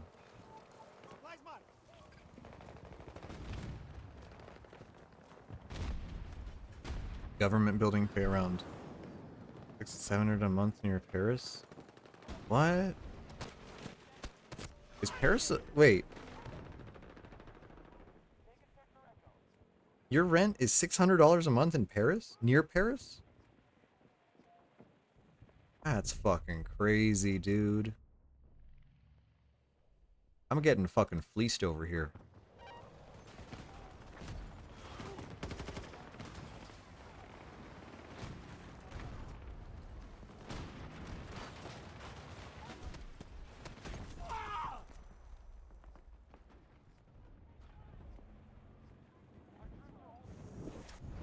Back in your old house, you used to pay $1,200 a month.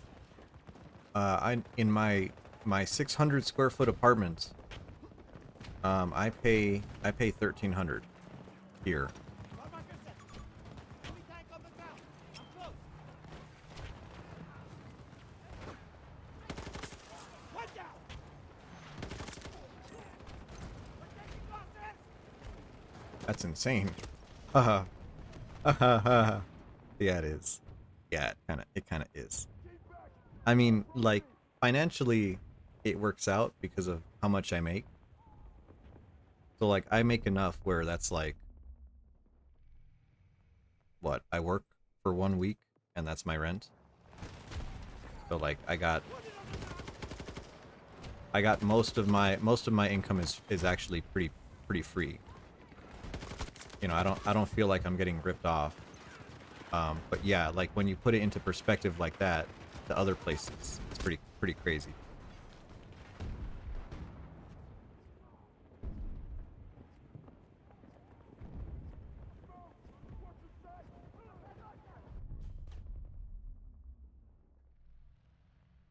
Yeah, so actually back when I was 24, was I 24?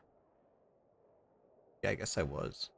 When I was 24 years old, I almost got married and I almost bought a house, and we were actually under contract for a house, and you know, the numbers came through. Almost got married. Yeah, yeah, almost got married. Ow, ow, ow, ow. Fuck. Um, yeah, and so I got under contract for a house. We wanted to buy a house together, and because we were together for like 6 years, and you know, it kind of ended up being this thing where um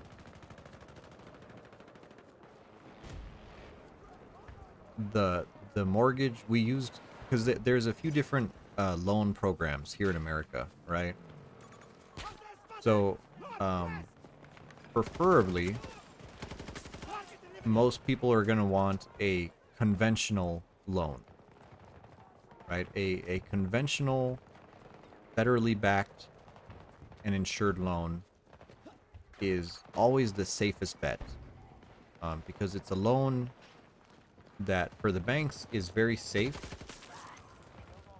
to loan out, and for consumers is usually very competitive in terms of interest rate, right?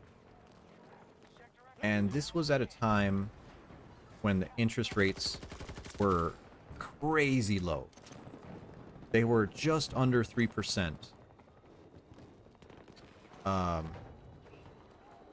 a year, right? It was like so low that if you had a house loan on it, you would end up making more money like having the house loan and just paying minimum payments, because the inflation on your job, the raises you'd get from your job would be higher than that, so your mortgage payment would actually like go down on your effective income.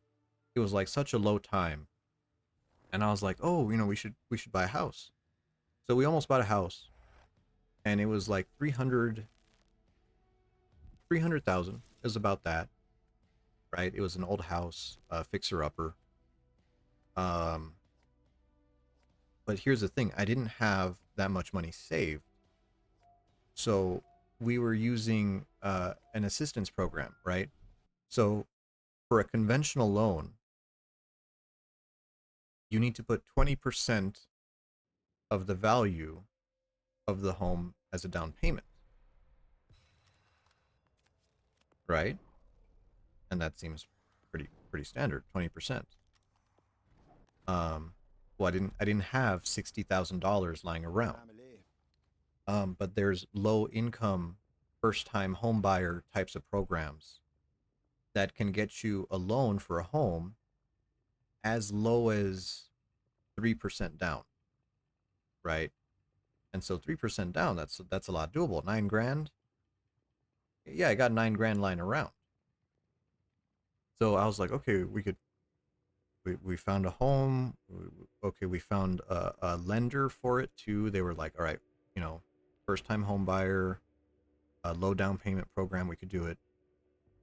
And here's the thing, any loan under 20% needs private mortgage insurance tacked onto the loan, right? And it's typically paid, the premium of that insurance is paid by the borrower, so by me, and it's tacked into the equity. Or I'm sorry, not the equity, the escrow, to the escrow account. So as you pay the house, part of that payment will go to that insurance. And so even though you could use a loan calculator and figure out exactly how much money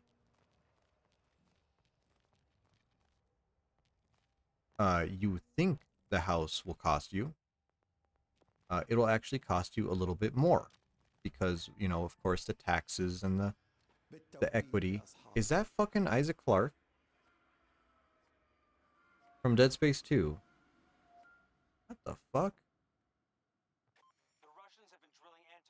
Um, wow. So,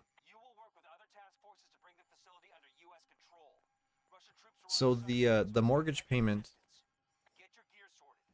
before the thing came in, we had an estimate on what the taxes would be. We had an estimate on what the insurance for the property would be. And I thought all of that was fairly acceptable. It was within my budget. My girlfriend was still in college at the time, and well, to be honest, she was kind of a, well, we're not together anymore.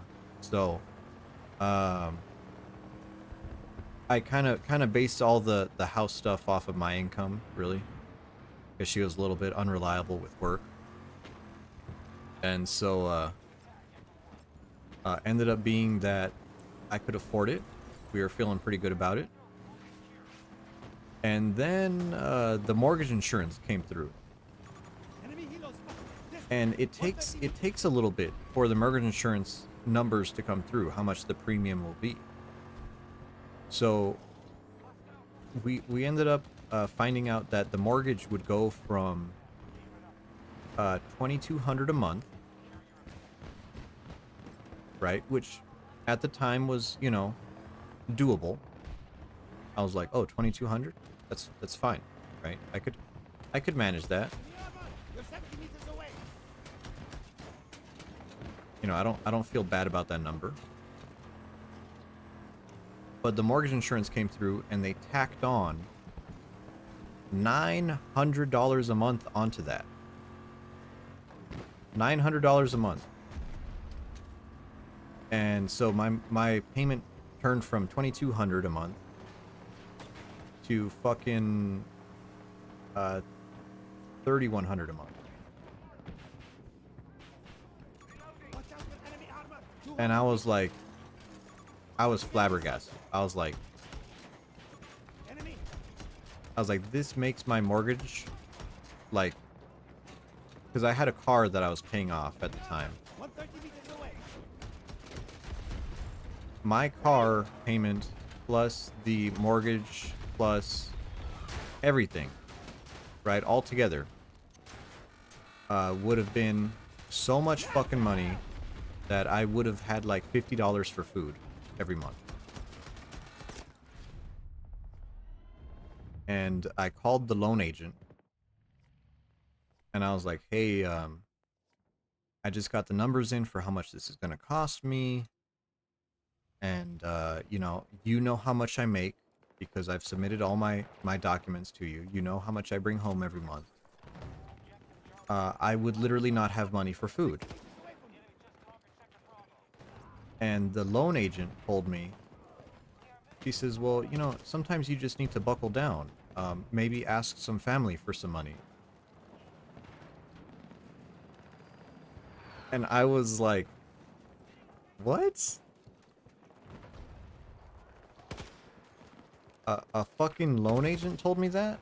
Are you fucking kidding me? Tango spotted! And I was like, it sounds like someone just wants to make a sale and make their show off a number that they made a loan go through without actually fucking caring about the consequences of someone fucking having a burden that they cannot afford. And yeah, it was so bad. I had to break contract on that house. Um and then things with the girlfriend didn't go too good after that. We split up like a month after that. And yikes. Yikes. So me and being a homeowner, maybe it's not meant to be. 40 meters from me.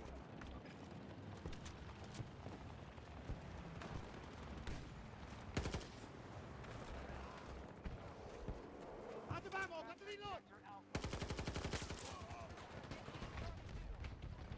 Cover me! Was that the reason why we split up, or was that part of it?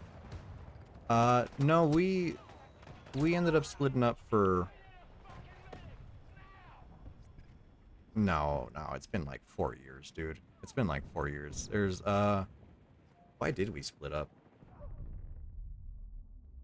I mean, she like graduated college and didn't really want to do much with her life. And I was someone who was already like working full time. And I was okay with her not working full time. Like that was cool. Um, I don't know. I think we just kind of fell out of love.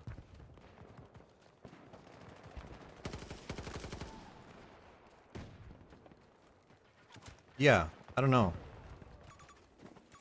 Like looking back on it. Oh, that's an enemy. Whoops. Yeah, I don't know. It feels kind of weird to say that. Maybe it's because it's been so long. Um, yeah, I don't know. Because there wasn't like a big argument or a big reason that we split up. It was more of just like, maybe it was the pandemic, right? Because like, we were together, we'd hang out, we'd go out and do stuff. And then all of a sudden you can't go out and do stuff. And maybe that was it. And we just kind of got bored of each other and just kind of trailed off. And then like she graduated college and is there an anti-tank mine here? I don't know. I guess it's a little depressing when you think about it, but it's like, yeah, it happens.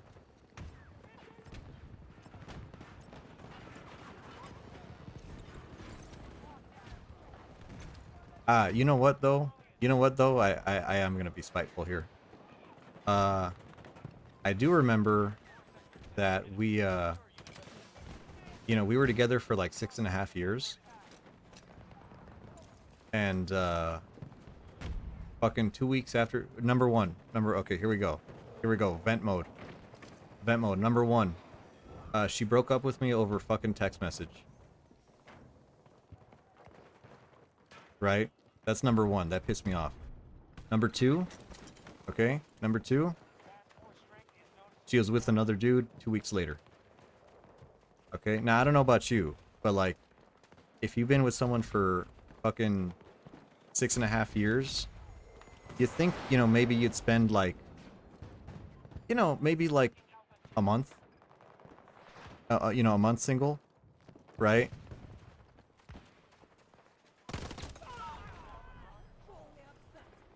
You know, yeah, I remember I was pretty upset over that kind of stuff, but yeah,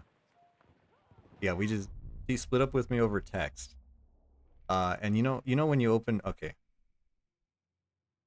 when you open your phone and you see that fucking big ass text message, that the preview of the text message, you don't even read it, right? You open up your phone and you see how big the text message is, and you already know what it is, right? That's yeah, yeah. And she sent me one of those, and I hate to say it, right? Like I'm a guy who doesn't like, I don't mince my words. If someone says, "Hey, I don't want to be with you anymore," all right, it's done. I'm not playing the, we should stay together, take me back. No. No, I think if you say something, you mean it. So, she sent that to me, and it was like 7, I remember this really well. It was 7 in the morning on a Saturday, and I work mornings. And she would never be up. She would fucking wake up at like noon. So getting a text message from her at like 7 in the morning, I was like, what the fuck? What is she on, That's one down. Hold on, reloading. And yeah, I was like, what? Why is she texting me? And then I open up the phone and I see that big ass text message, and I already know. I already know what it was. Right? And I put my phone down and I just kind of like blink for a second, I'm like, oh. And then I open up my phone and I read it. It's fucking a whole paragraph, right? Whole paragraph in text message, and I still love you. I want, I don't think this is gonna work out. It's She hit me with the it's not you, it's me. She hit me with that. That fucking cliche. She hit me with that. And I was like, okay, here we go. I sent her I said, "Oh, are you sure?" Yes. All right. And then I didn't see her or talk to her for 2 years after that.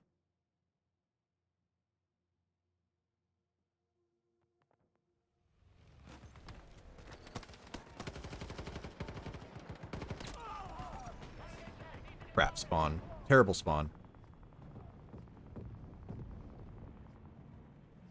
But yeah, yeah, and then I ran into her fucking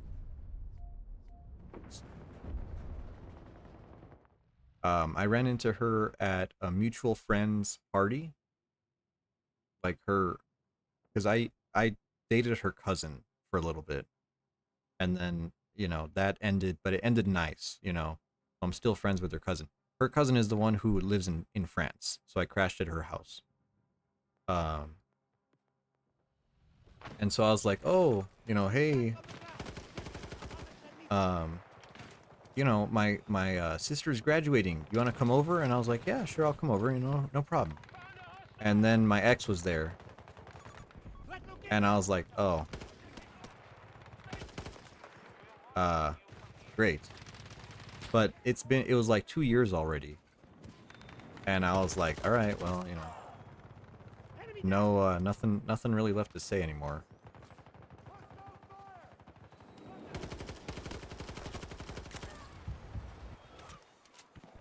And last I heard from her, she still works at fucking Lowe's, I think. She's like a part-timer at Lowe's. Putting her degree to good work, working part-time at a hardware store. You would have cried? would you have cried when you got broken up with, or would you have cried like 2 years later when you saw her?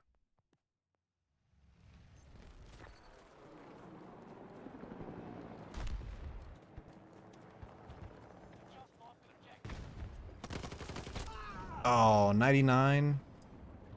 That sucks. That was a headshot too.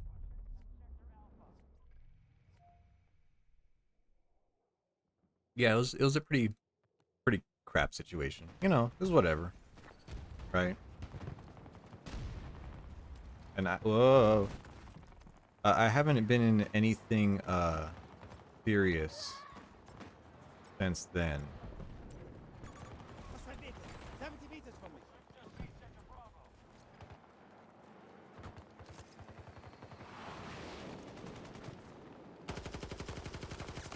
One down. A month after breaking up my ex, you saw a girl shadow people behind me, and you froze and looked like her. Okay, that's that's crazy. That's wild. Okay.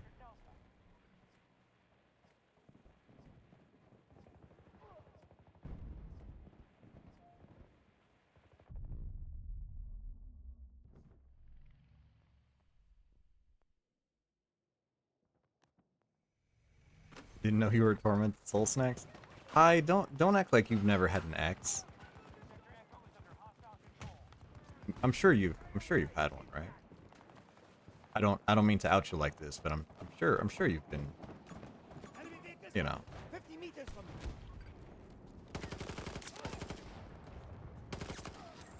two fur. Yes. Oh. Oh, fucking sniper ruined my fun.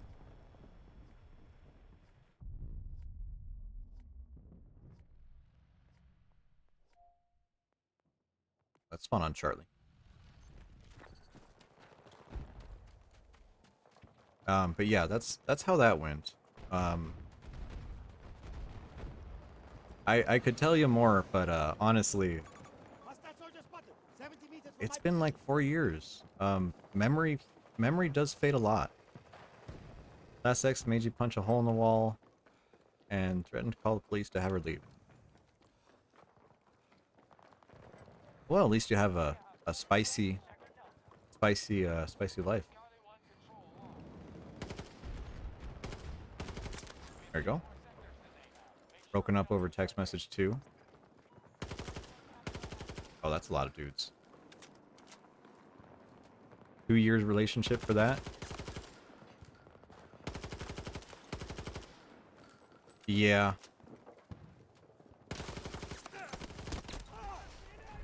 Yeah. I don't know. But I tell you what, after I got broken up with, that's when I started getting pierced. That's when I started getting tattoos. Um, actually, actually, in kind of like a rebound from that relationship, because I spent like a month. It was like a good month of my life, maybe 6 weeks, 4 to 6 weeks, that I was just like a zombie, right? But then after that, a friend of mine checked up on me, and she was like, "Hey, let's get you out. Let's get you partying again." And I was like, "Okay, whatever, right?" But um afterwards, there you go, join a squad. Um that's when I was really, feeling down, and that's when I got my nipples pierced. Is after that. And I tell you, it really gave me the kick in the ass that I needed. So let's put it that way. Great way to spice things up. And really, it was all about like feeling sexy again, right? Because I mean, I don't know. Like, at least for me, like someone left me like that. I was not feeling the best. right? But getting that done, I felt like sexy and exciting again, and I was like, oh, this feels, yeah, this is cool. This is good. I like this.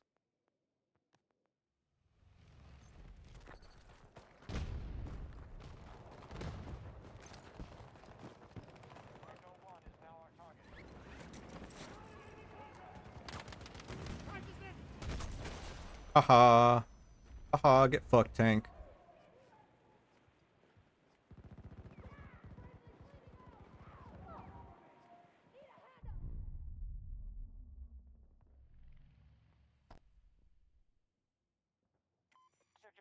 Yeah, yeah, but then see, here's the thing.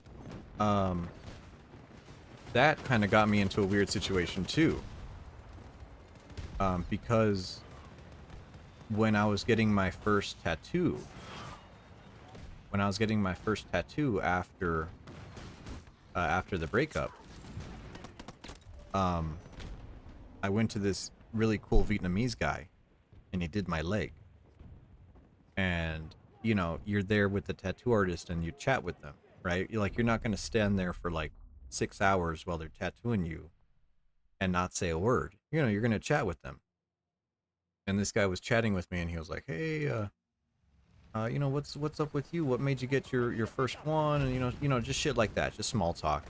And I was like, "Oh, I was like, hey, I'm having, kind of had a little bit of a breakup, trying to, try new things and stuff like that."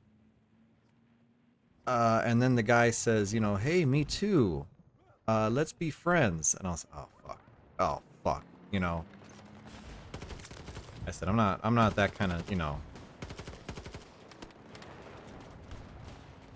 like no offense to that guy, right? But I was not there to make friends with the guy I'm, And so he's like, "Hey, let's hang out. Let's," and I was like, "Okay, And he's like 40 years older than me. So it's not like we're like, or not 40 years old. He's like 40. So he's like 15 years older than me. And, I was like, "Okay, I'm cool with you. If you want to hang out, that's fine." And this freaking guy, man, we're like, "All right, let's go meet up at a bar, before let's go to a baseball game." Right? And I was like, "Yeah, cool. I get really cheap baseball tickets." And I was like, "Yeah, I'll get you cheap baseball tickets, good seats, and we'll go hit up a bar before the game." Cool, yeah, man, that sounds great. So we do that, and we go to a whiskey place, and this guy is a fucking drinker, dude. Like I thought I can drink, but this guy almost drunk me under the table, dude. And he was like, we had some shots, we were having beers, and we still have to go to the baseball game.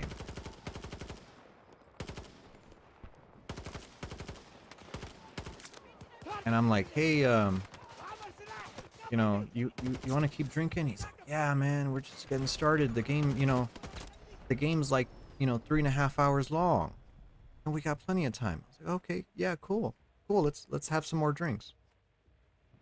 So we end up drinking so much, and then we have an extra round of shots before we go to the game. We arrive at the ballpark, fucking top of the seventh inning. We can barely walk. I'm surprised they let us in. Top of the seventh, man. And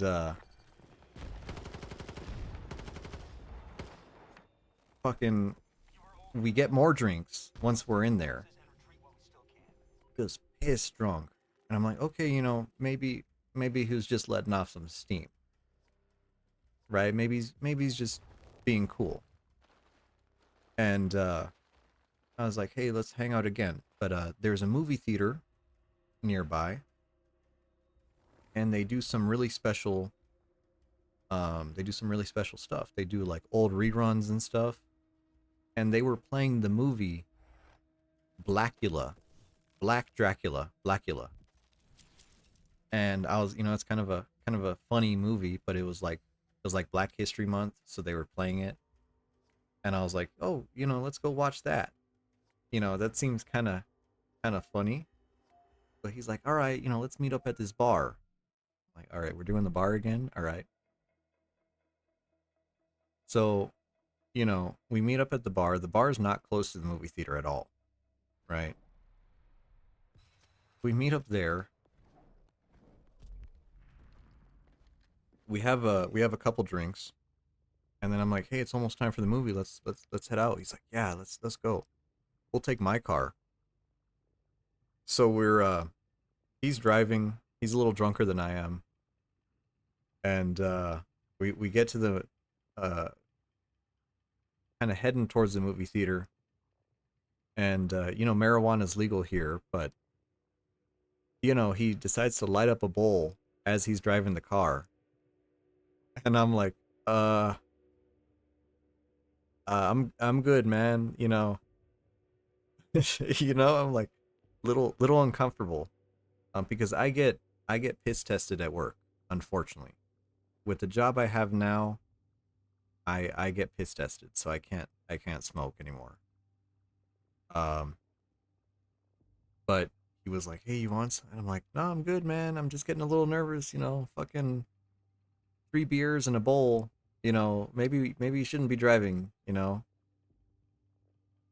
But I keep it to myself. I'm like, all right, whatever. But we go to the movie, and the guy goes straight. It's one of those movie theaters with a bar. He goes straight to the bar, and I'm like, dude, I I love this guy. He's such a cool guy, and I love his tattoos too. But fuck, man, I cannot be friends with this guy. He's gonna get me killed. He's gonna get me back into old habits, and he's gonna fuck me up, dude. So that was interesting.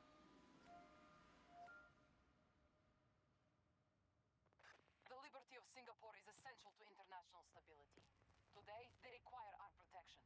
U.S. Marine forces are deploying illegally to seize the port. Russia asks that you coordinate with our allied task forces to secure all sectors and keep the imperialists from doing the same. We are counting on your success. Transport is waiting.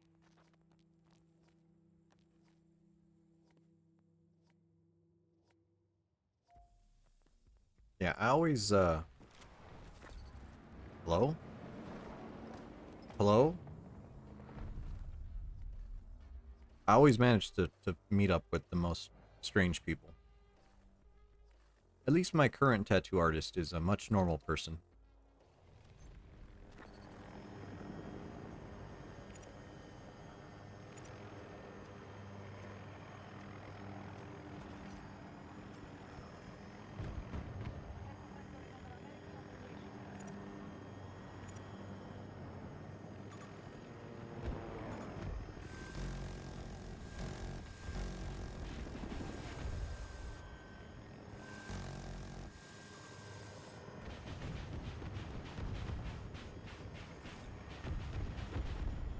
Yeah.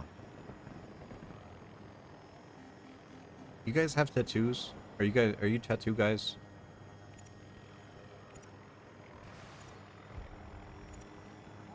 I know Snacks, you're not a piercing guy because you flinched when I talk about a Prince Albert. So I know that's probably not you. You don't like tattoos? Oh, that's a shame. Nope, no for either of you. Wow. Wow, you're making me feel like a freak now. It's okay. Anyone would flinch at that? No, I mean, not everyone.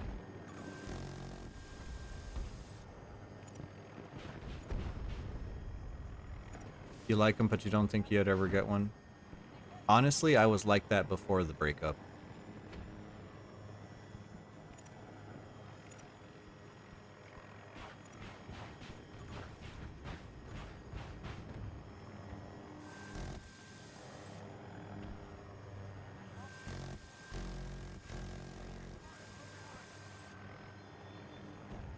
Yeah, my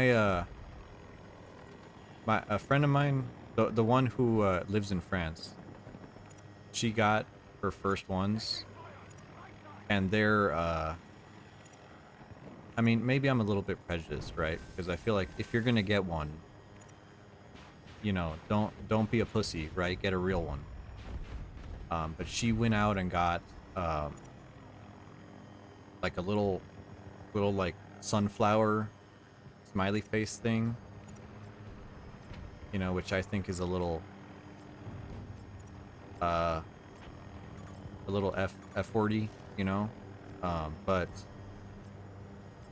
you know, she does what she wants to do. So I was like, "Oh, are you ever gonna get a bigger one?"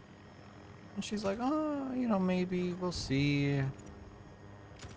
And then she got like matching ones with her brothers and sisters. I was like, "Oh my god, this is maybe a little too much."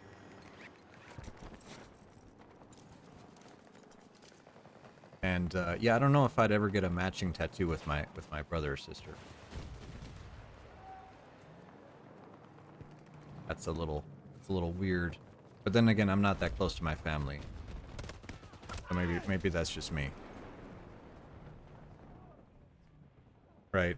And then I'm not I also don't believe in like I have a tattoo of a snail on my arm, and I was dating this girl, and you know, she's trying to make small talk, right? And you know, she asked me, she's like, "Oh, that's a cool tattoo. Does it mean anything?" Does it mean anything? Does a snail tattoo on your arm with a skull on it, does it mean anything? And I'm like, no. No, it doesn't. I don't think this is gonna work out. It was, yeah. I don't know. I really don't, I really don't like the people that ask that kind of stuff. Because it's just a tattoo. It doesn't have, you know, art is art. It doesn't have to be anything more than that, you know? Why'd you get a big titty goth girl tattooed on your arm? Well, because she's hot. I don't know. Because it's cool. It doesn't have to be any more than that. Just, you know, just a cool ass snail. What can I say? You know? I got the one on my leg that's a lady that's burning. Doesn't mean I want to burn ladies at the stake, but you know, I think it's pretty cool. I got a bird with its guts ripped out. Why do you have that? Well, I thought it was pretty cool when I got it.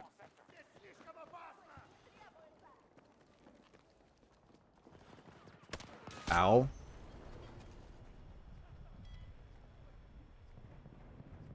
Yeah. So I don't know.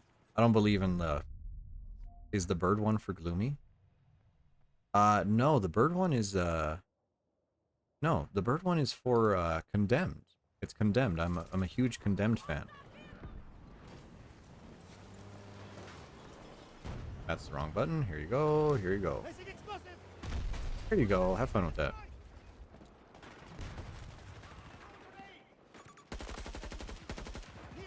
No, it's a complete coincidence that Gloomy and I have mutual interest in dead animals.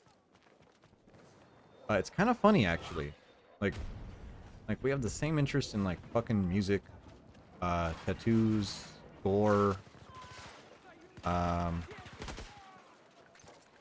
to think of something that I don't like that she likes. Gacha games. I do not enjoy gacha games. Yeah, I think that's the big one.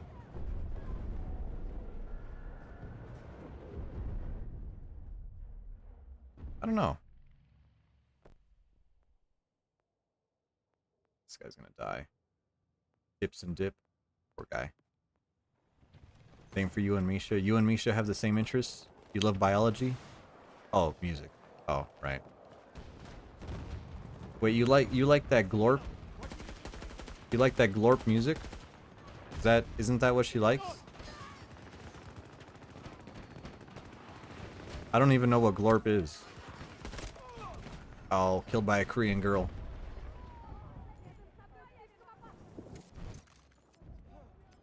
What do you mean by glorp music? Well, you said you like her music, and wasn't she playing Wasn't she making music with the fucking fart sound and all that shit? Am I crazy? Or was that stream a hallucination?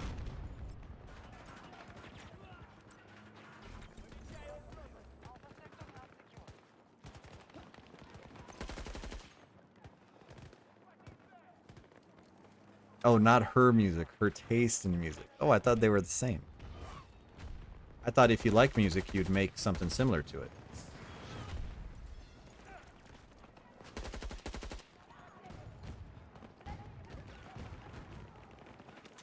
Well, what taste in music is that then?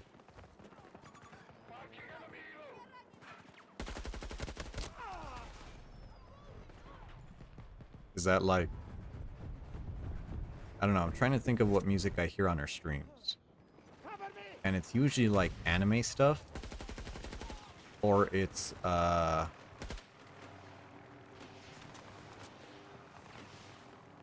shoegaze. Does she listen to shoegaze?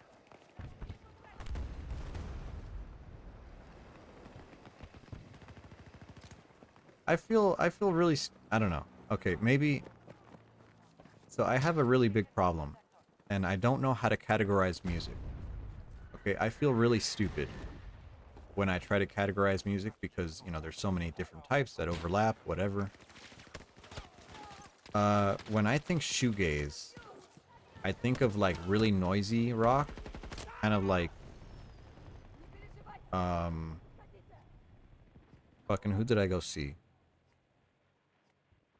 What was his name? Fuck, it starts with an S. Feel like a fucking retard. Hold on. Slow dive. Is slow dive? Is that shoegaze? Brand new? Is brand new shoegaze? I don't think it's noisy enough for shoegaze. I think shoegaze and okay. I don't know. Maybe I'm a brand new. Okay, brand new. That was a joke. Good, good. Because I don't know what shoegaze is. Because I think I heard slow dive and I was like, man, this sounds pretty good. And they were like, oh yeah, it's shoegaze. And then I Google like shoegaze bands, and they sound nothing like them. And I'm like, okay, I don't know what that really means then, but I don't know. Seems pretty cool. It's not like post-hardcore that if you search up post-hardcore you find like pretty similar music. I feel like shoegaze is one of those genres like world music where it's like, it could be fucking anything. Slow dive is one of the fathers of shoegaze. Oh shit. Now I'm getting really confused.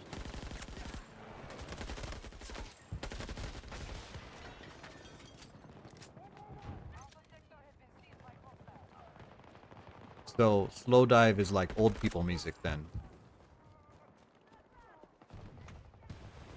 Okay, well how about this? Let me redirect the goalpost. What is a good shoegaze band that you would recommend?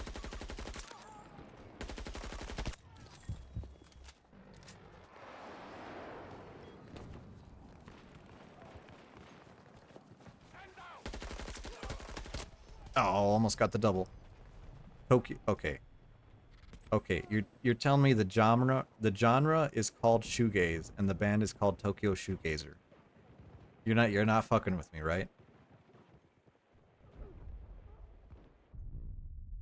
Yes.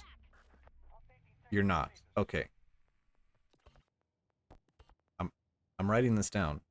I'm writing this, and I swear to God, if this is like shit music, I'm gonna think less of you and Misha. Tokyo with a K. Okay, Tokyo Shoegazer. At. Okay. It's on the notepad.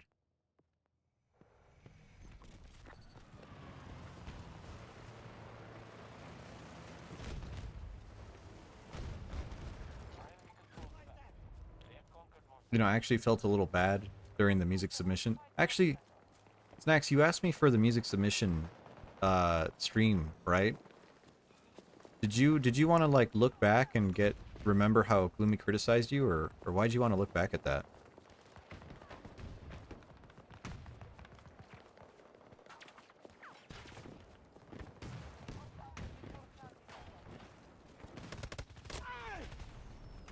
Because like sometimes I record like special Gloomy streams. You didn't hear the question? Wow. Wow. Why did you want the link for the Gloomy music review uh after all this time? Did you want to remember how she criticized you, or what's up?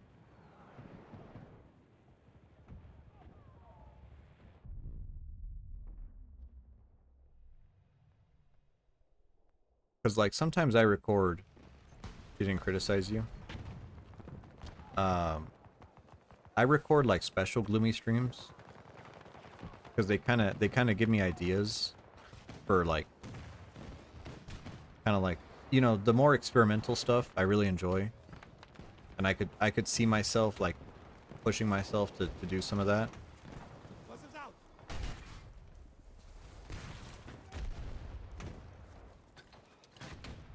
Oh, you wanted to see what Rin picked? Hmm. I remember Hime. Hime had really nice picks, and some of her music actually made my playlist. This one on the enemy tank. I don't remember what Rin picked. But I also record some of her streams just in case she like ends up killing herself. That way I have like something to watch, just in case. The House MD opening? What? That's what she picks? Did she really? I gotta check the video. Gotta check the tapes.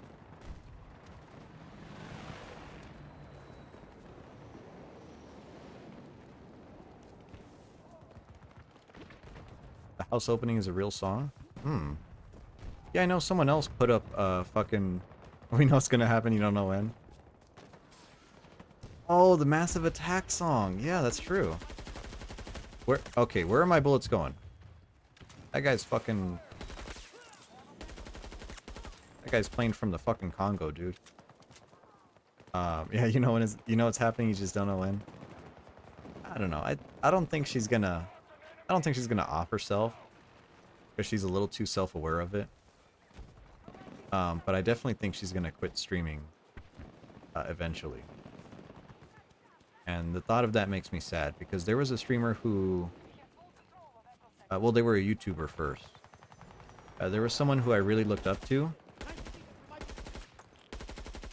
and I tried to take my style from them because they were someone that I watched growing up a lot, and they like teetered off and they stopped and then they came back, and you know things change, right?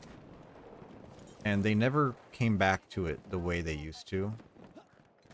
And eventually they did like Twitch for a little bit. They were like, oh, you know, I'll stream. I'll stream on Twitch. No problem.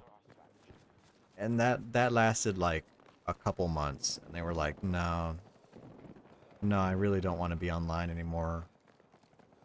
And, yeah. But here's the thing. So they kept their YouTube up. But I ended up downloading all of their, almost all of their videos. I downloaded almost all of their videos, and I watched back some of them, just to kind of, like, get a sense for it. And it's still good, right? It's still good, and I still enjoy it.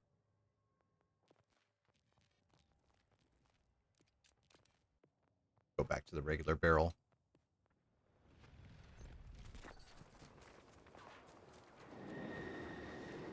Yeah, I think it's just a little weird. I don't know, it's kind of like your favorite band, right? Like, you know eventually your favorite band is going to stop touring. Like, it's going to happen. Ooh, that guy got turned on. Holy shit. But it hurts to think about.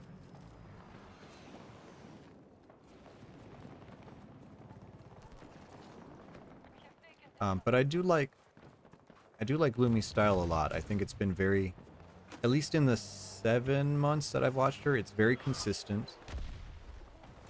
Um, and I love the aesthetic. I love the work she puts into it.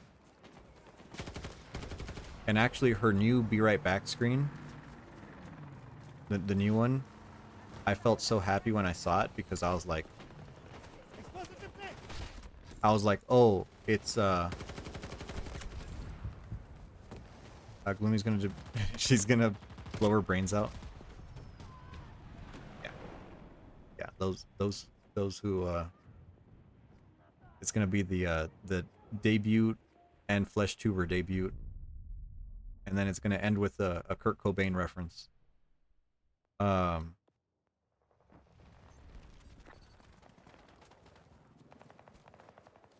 what's it called? It's gonna be so like she had that "Be Right Back" screen, and it was like with the static, and I was like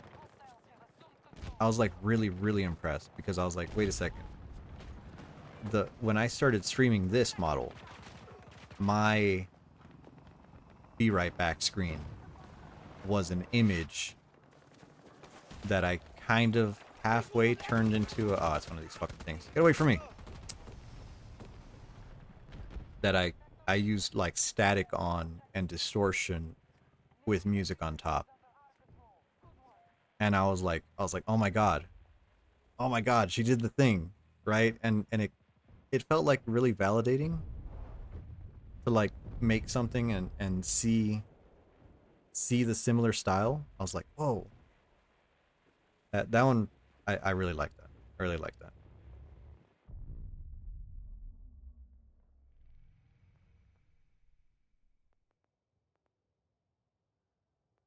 Should we attack B? Yeah, I guess we'll keep going on B. I don't know. And then I watched like some old clips still exist of her Elden Ring stuff. Back when she was using the PNG tuber. And honestly, the PNG was so cute. And I feel like when she said that she made her Vroid by herself, and you know, her model looks good. Like her model looks really good. But when she said she made it herself, I was like, can I do that? And then I did. I made a Vroid. I have a 3D model, technically. I don't think it's very good. You know, like it has problems. And it's not up to snuff. Yeah, it doesn't look like a Vroid. Right? Like it's really good. And honestly, when she says, "Yeah, I made it myself." Like that's crazy. Hostile neutralized. You know, so it gave me the like kick to like try to do it myself. And so I did. And it looks terrible. Even though I spent time messing with the textures, and I even got some like custom 3D assets from Booth. Um, and I got the program running, and I got the 3D tracking running. I don't have like an iPhone or anything, just like with a shitty webcam just to like see if it worked, and it works, right? And I was like, honestly, really cool. But it's not something that I want to pursue because I don't think the quality's there, right? Like after doing that and seeing what I was able to do, I was like so much more impressed with what she was able to do with hers that it's like insane. It's insane. And so, hello, come on, come back here, buddy. Oh. But that kind of gave me the first little kick to try streaming. And then I thought about it and I was like, oh, well, I better do a PNG. And I had my favorite artist make this PNG.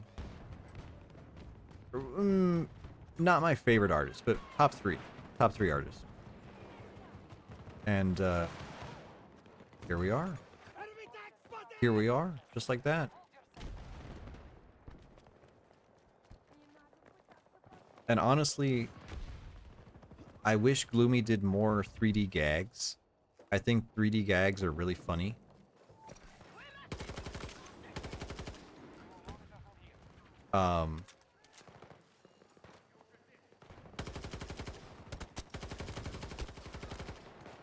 Break off.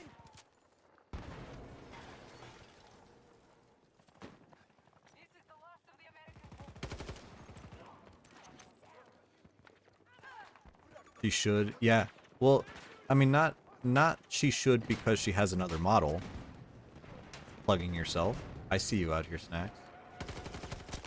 I think she should because she knows that she's gonna have a 2D model soon. Right? I think that's yeah, well, I mean there's that, but there's also like simpler stuff that she could do. But yes.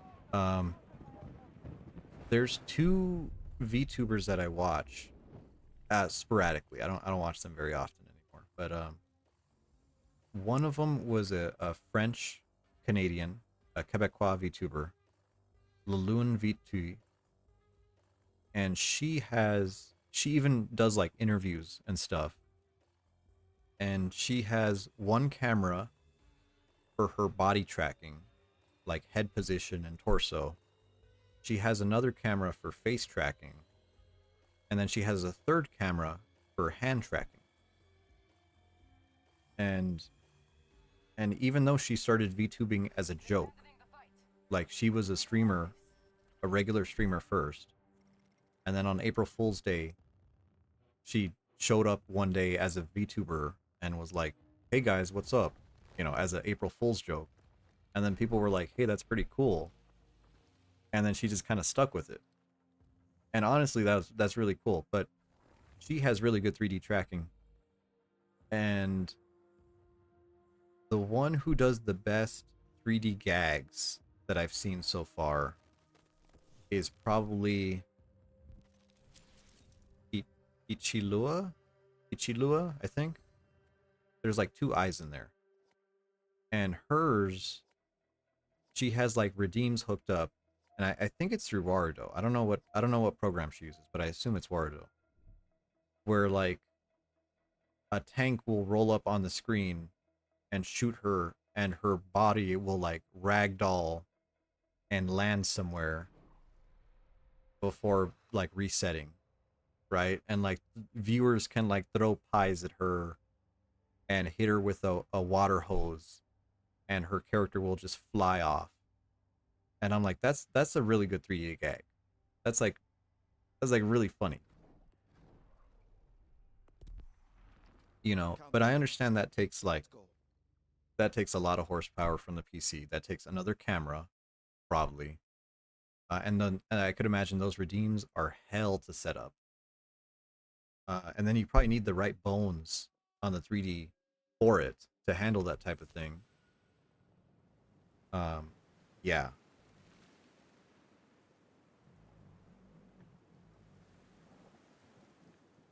I don't know, but PNG's nice.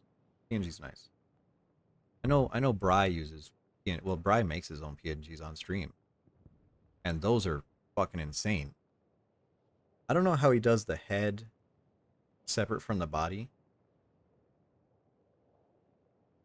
Like I should ask him.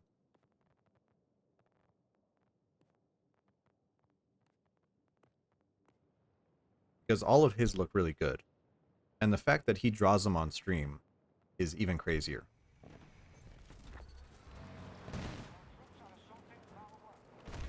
You think it's multiple PNGs for each expression?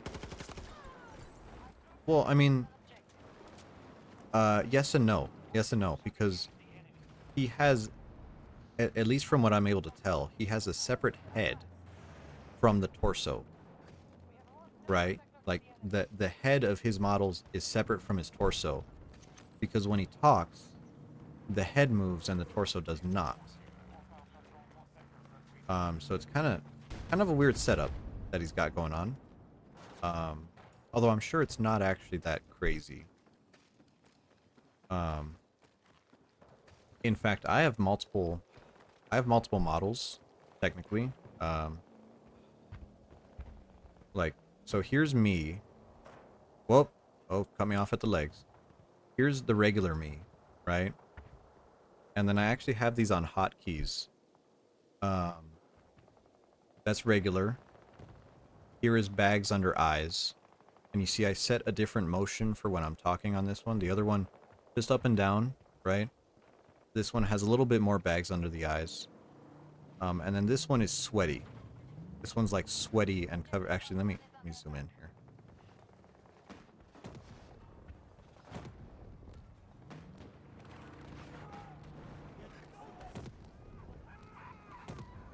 I'm burning to death. Yeah, so like here's my sweaty version. And then here's my bag under the eyes version. And here's the regular version, right? And the mouth is a little bit different on them.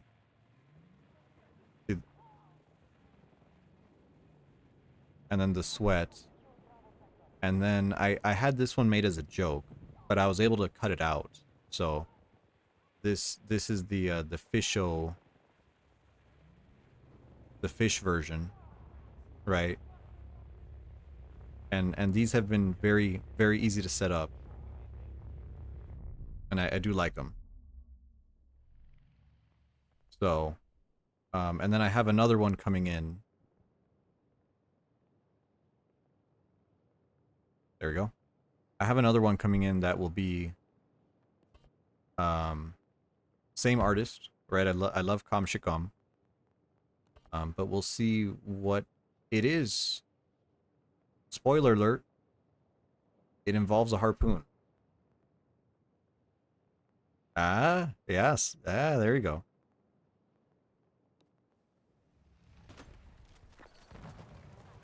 So yeah, no, I understand the multiple PNGs. But he just cuts his a little differently, which I think is interesting.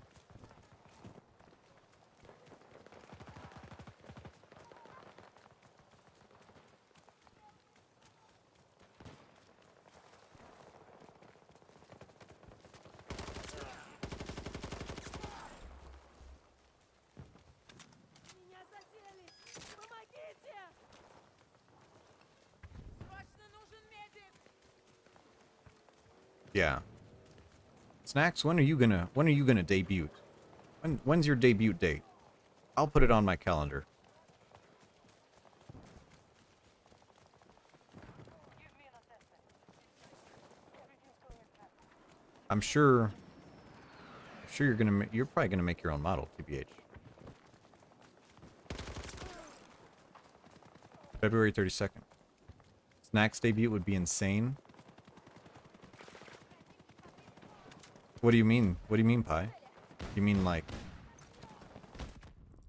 the gooning would be insane? The synchronized gooning?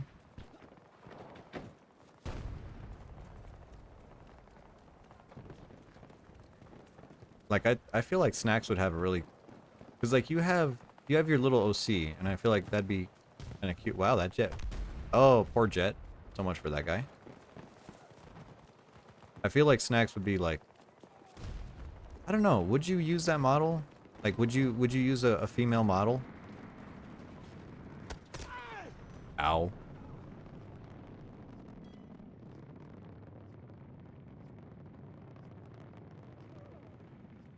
Yes, and you've already used it in the past. Interesting.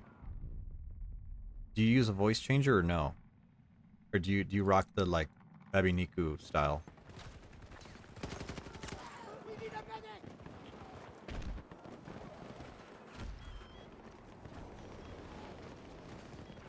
Hell no. You got a commission of it some time ago.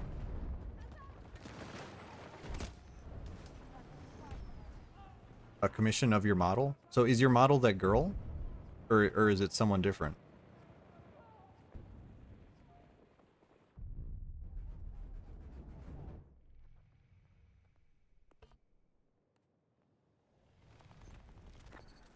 Yes. Okay, yes it is the girl. Okay.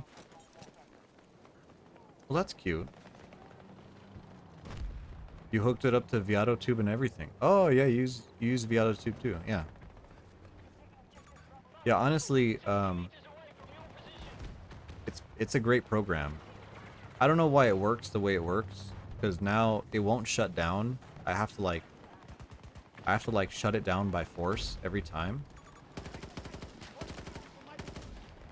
But it works great other than that. I mean,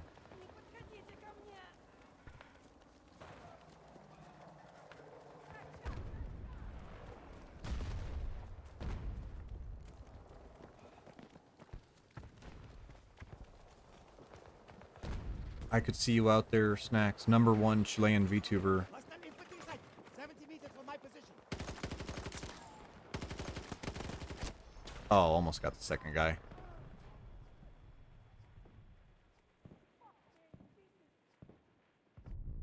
You know, I noticed it's really weird how certain streamers attract certain people. Terrible conversationalist. Well, that's why I kind of do this. I try to push myself to do this because it's a little weird. I tried playing Dredge.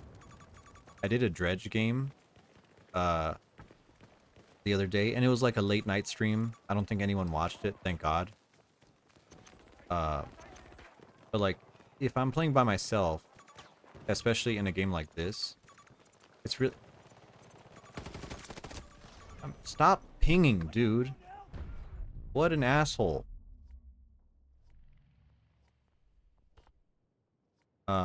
If I'm playing a game like this, I try to talk about what I'm doing in game, like my thoughts of the game, like kind of like, oh, I see a guy on the minimap, I'm gonna try to get the flank off, you know.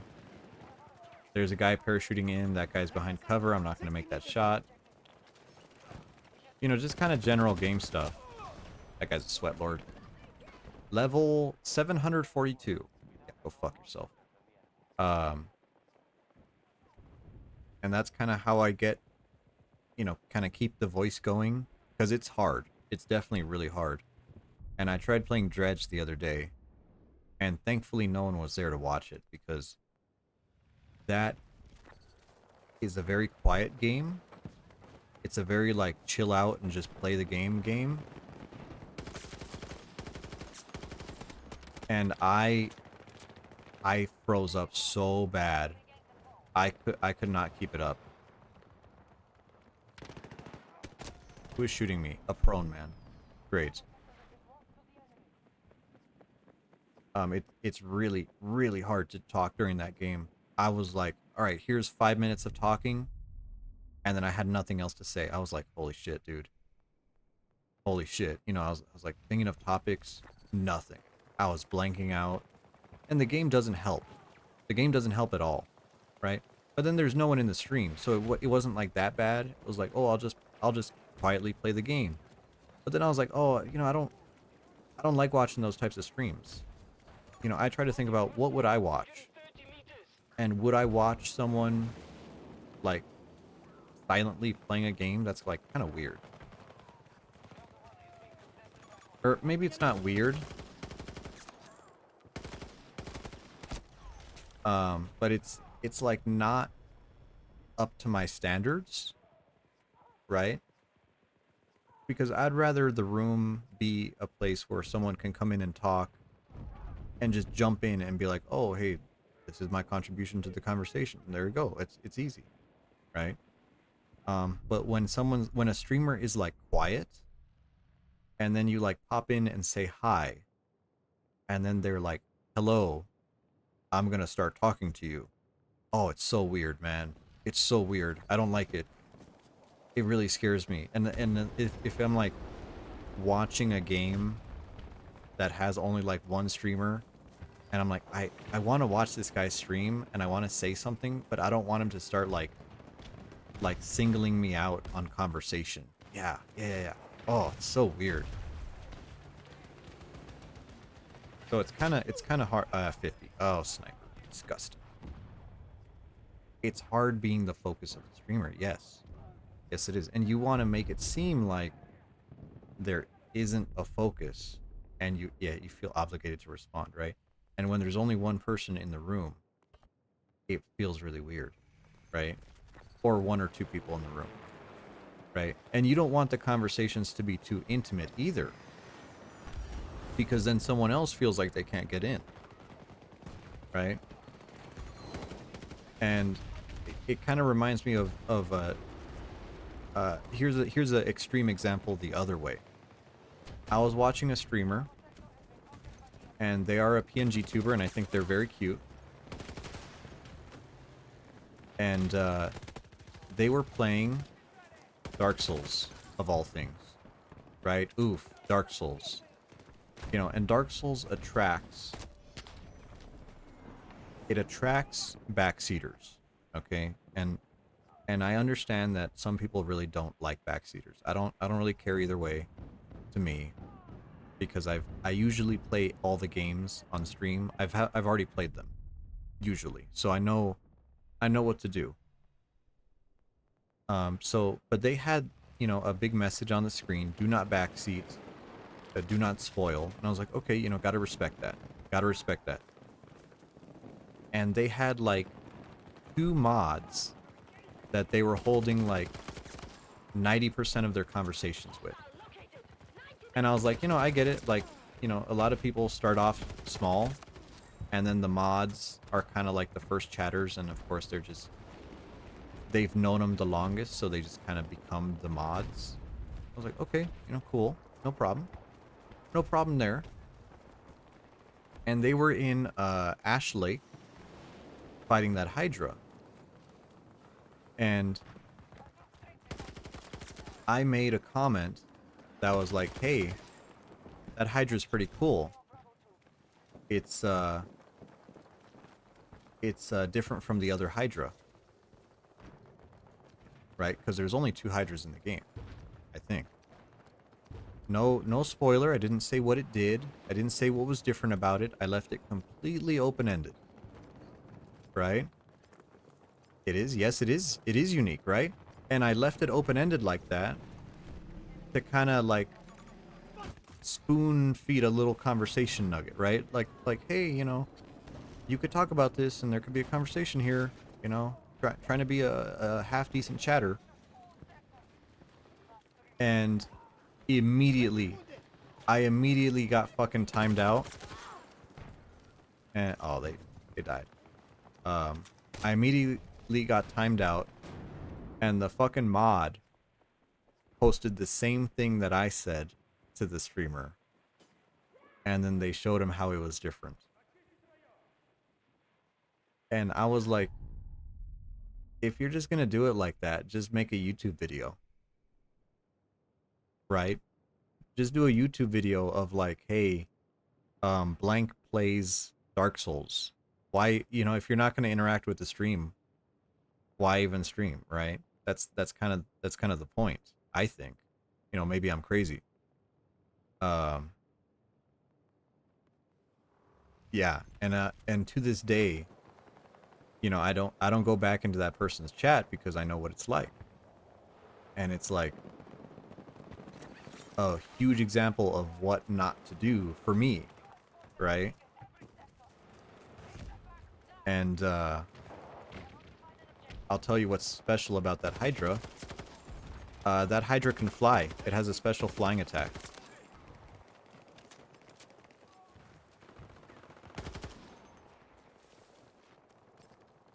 I'm out. Reloading. Right, but I didn't say that. I didn't say it has a special flying attack. I just left that it. Yeah, it does. It does. So you know when you come into Ash Lake, you have the bonfire to the right, and you have the hydra to the left. Right. The other hydra is the one in Darkroot Garden, Darkroot Basin, Darkroot Basin. That's the hydra you need to kill to get to the DLC. But the one in Ash Lake has a special attack that the other one doesn't have. And if you try to run past the Ash Lake Hydra, if you try to run past it, it will jump out of the water and fly and attack you and land in the water on the other side to keep attacking you. You've never seen the Ash Lake Hydra? But you know what Ash Lake is, right? How do you know about Ash Lake and not the Hydra? That's like the first thing in there.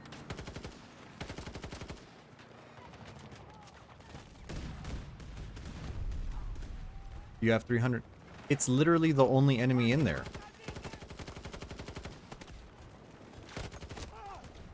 No, no, it's in the OG. It's in all of them. It's in all the versions. You just Google Ash Lake Hydra flying. It'll pop up. It'll just fly over you. Snacks. Come on, man. You've never seen a Hydra in that place, dude? Fucking with me. You're fucking with me, dude. Don't do that to me.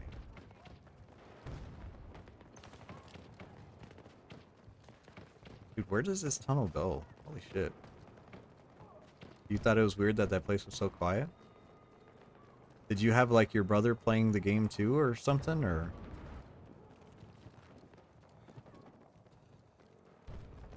They like, hey, hey bro, let me play. And then they kill the Hydra and then you play it, you're like, wow, this place is crazy. It's just so empty.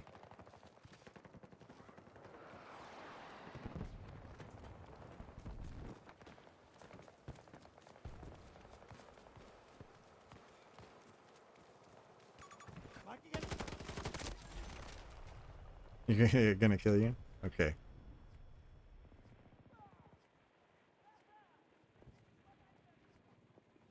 All right. Tell you what. Tell you what. Is this hooked up on the right?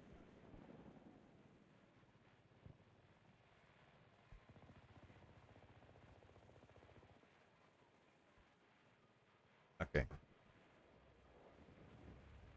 There's my controller.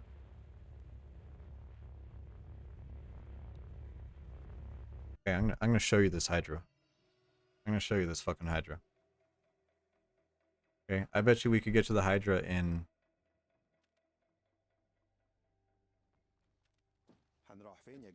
under 10 minutes, maybe. I could probably do that. From zero? Yeah. Yeah, I probably can. Dark Souls. Oh, there you go.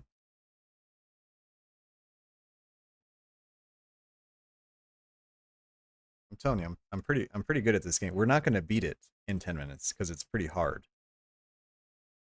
Holy fucking bright Jesus Christ. Okay.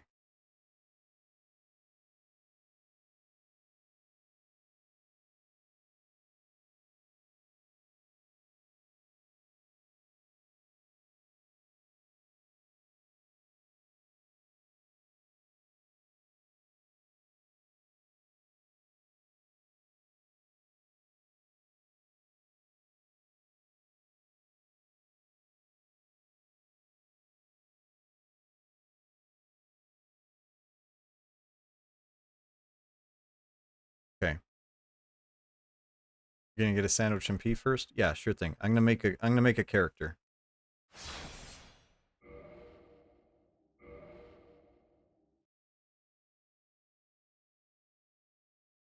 Hold on. How's my beer?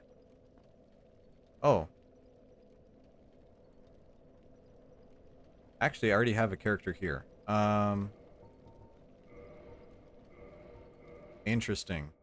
Interesting. Oh, I gotta change my category too. Hold on. Otherwise some knucklehead's gonna come in here and be mad. Streamer, you're not playing the right game. Yeah, okay, buddy.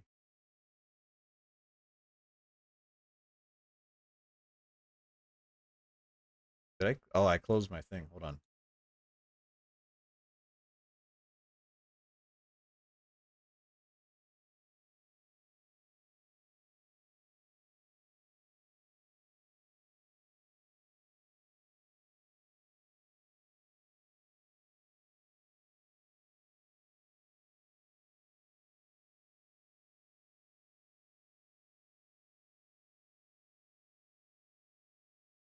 Okay, there we go. How's our beer looking? Still got about a third of the beer.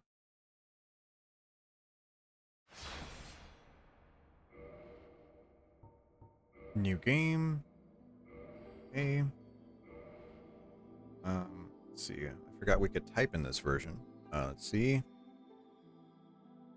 Hydra and clear. Nice. Okay. There you go. Oh, what the? No, no, no, no, no. Fucking live split. Hold on. R. There we go. Sex. Male.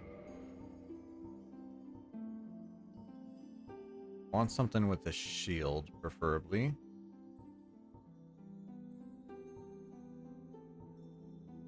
We'll go with the knight again. Sure. We gotta go to Blighttown, so we need the key. Open blocks. There you go.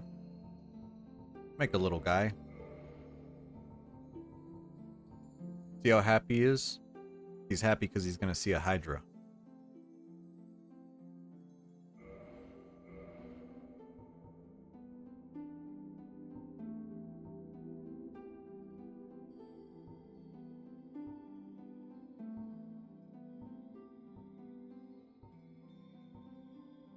Nah, make him bald.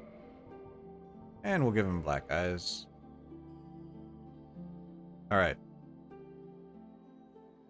Alright, Pi, do you know about the Hydra? Are you a Dark Souls enjoyer? Waiting on Snacks to come back. Hopefully he takes a good piss. You do not. Ooh. Ooh, gonna pop your cherry. Okay. Nice.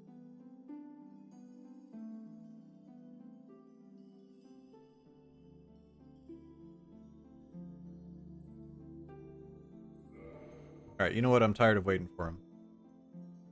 Okay, that's the button. Forgot it's on spacebar. Does that stop it? Yeah, that stops it. Okay.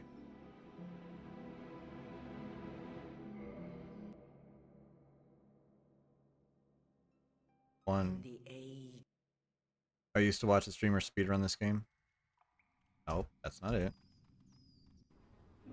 There you go. One of my flesh tuber streamers is one of my flesh tubers is a Dark Souls speedrunner.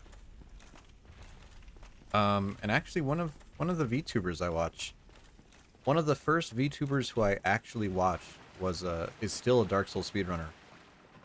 It's Marionette. Marionette, the Marissa VTuber.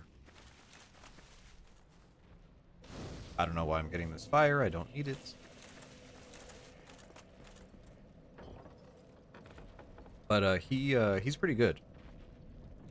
He's pretty good. I still watch him sometimes. He like changed his schedule.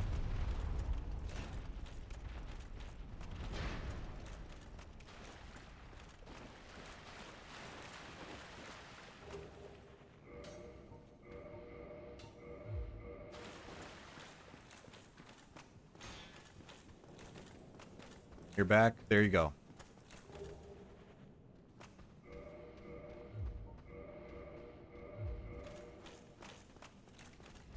What do we got? Mid-roll. Good. This guy. See you later. Huh. I would have picked black fire bombs, but then we don't have a way to get into Blighttown. We gotta do it this way.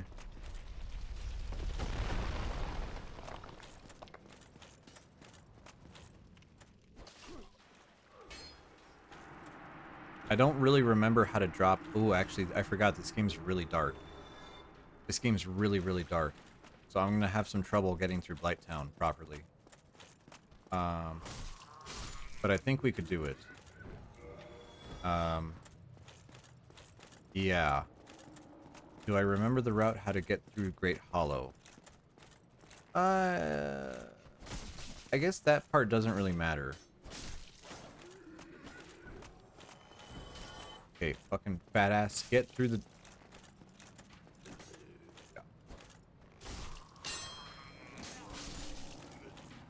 Excuse me. Fucking hitboxes are insane.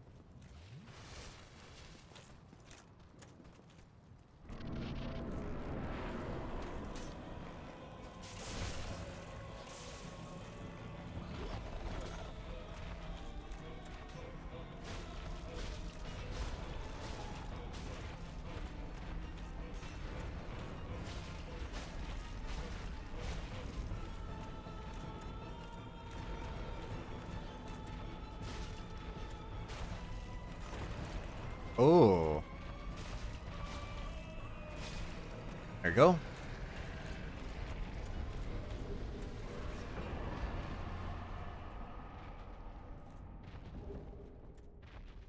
Alright, that's 3 minute whatever. I think I'm just gonna do all vitality. So hopefully I don't die. Still gonna die, probably. Still gonna fuck this up.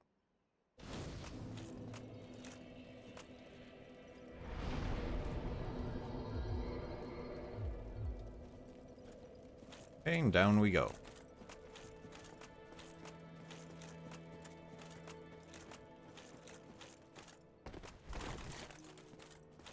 I remember I used to do this run a lot because my favorite weapon in the whole game is down here. My favorite weapon is the Dragon Greatsword. Love it. Love it. It's great. So I would like sequence break and kind of come here a little earlier.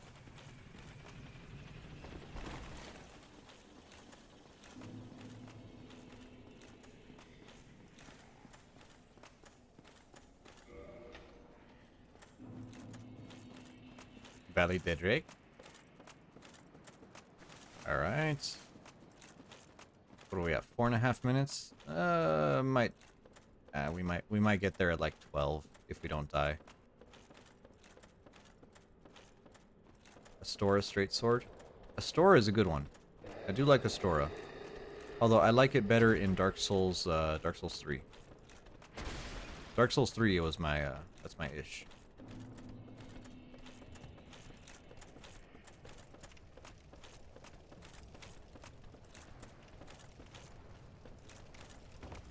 Okay, it's here. And then it's here. Okay, try not to die. You.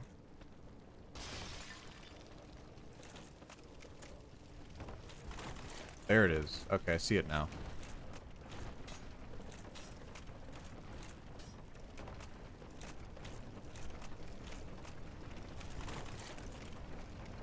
And we're on the elevator.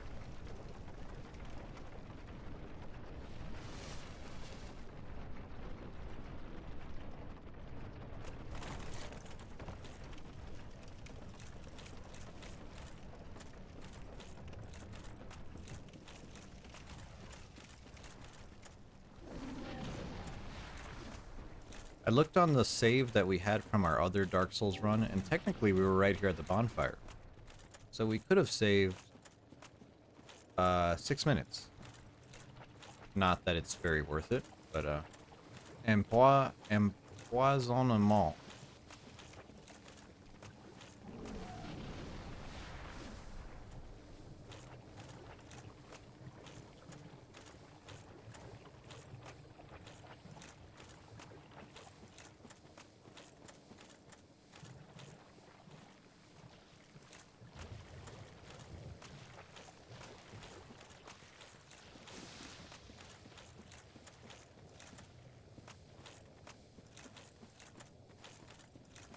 What are we at? 6.5? Ugh. This is gonna be a scary rundown.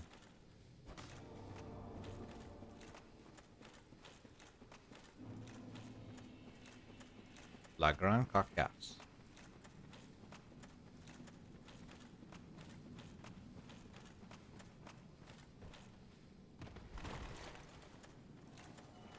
We need this bonfire. We need it because we are gonna die. Okay. How do I run down this? Here we go. Here. Up down here. Florentine ring, why not?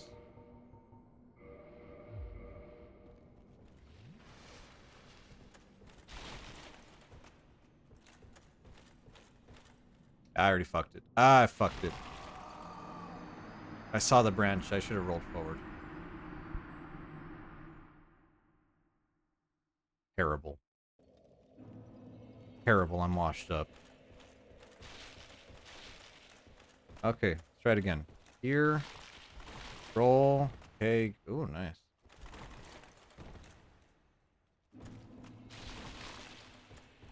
Okay, and then it's this one. You're gonna be a slut? No. Oh, almost.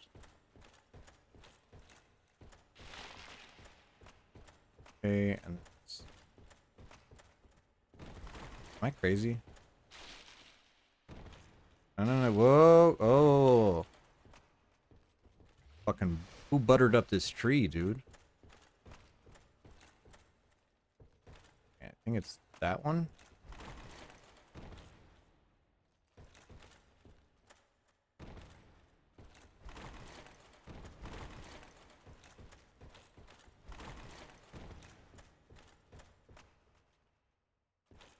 Is the one? I think I'm on the wrong one. Whatever. We could probably survive this. Top off, roll it. Okay. We survived. These enemies don't actually do damage to you, so we can just run over here. And this one, yeah. There you go. Where are we going? Excuse me. Here it is. Shake, what's up? We were playing some 2042 earlier, but Snacks has never seen the Hydra. And I told him we could get to the Hydra in about 10 minutes. So we are... honestly, if I didn't die, we probably would have been seeing it just about now. But we died. So it's unfortunately over 10 minutes. Commander assignment? Commander? Commander Giga Chad? Whoa, whoa, whoa, whoa. How was 2042? It was great. It was great. We were using some SMGs. We unlocked the Scorpion. We were using some, what do you call them? Assault rifles. We unlocked the G36. Lac Cendré.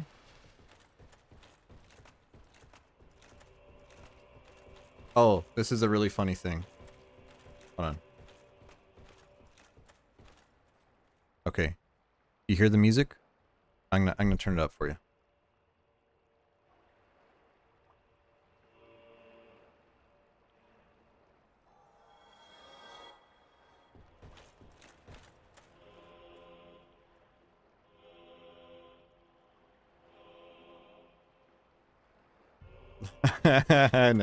It never gets old. It never gets old. That's always so funny.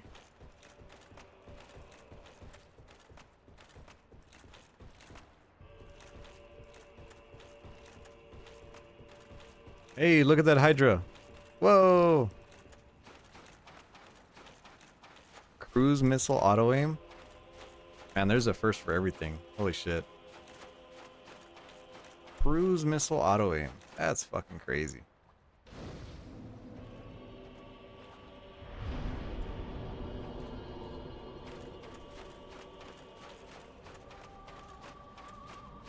Okay, so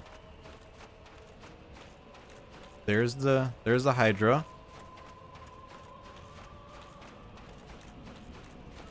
Okay. Now he's a real bitch. This might kill us. Please don't kill us. Okay. Right? Now here's the thing. If you run over here and you run away from him,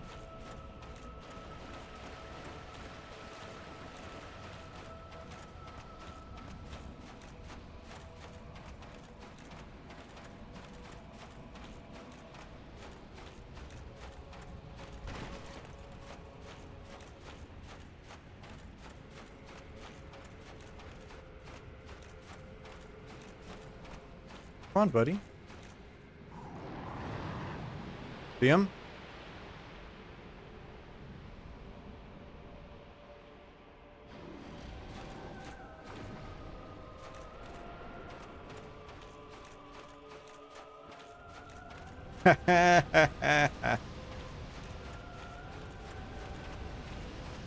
And now he's on this side. Oh, not the, no, not the clam.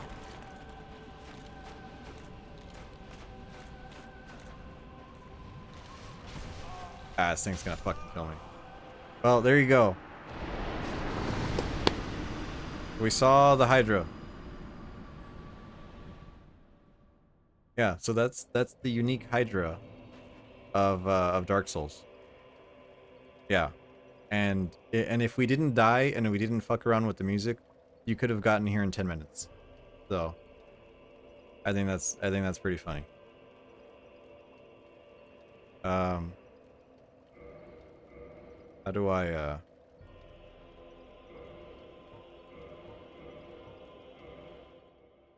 ow ow.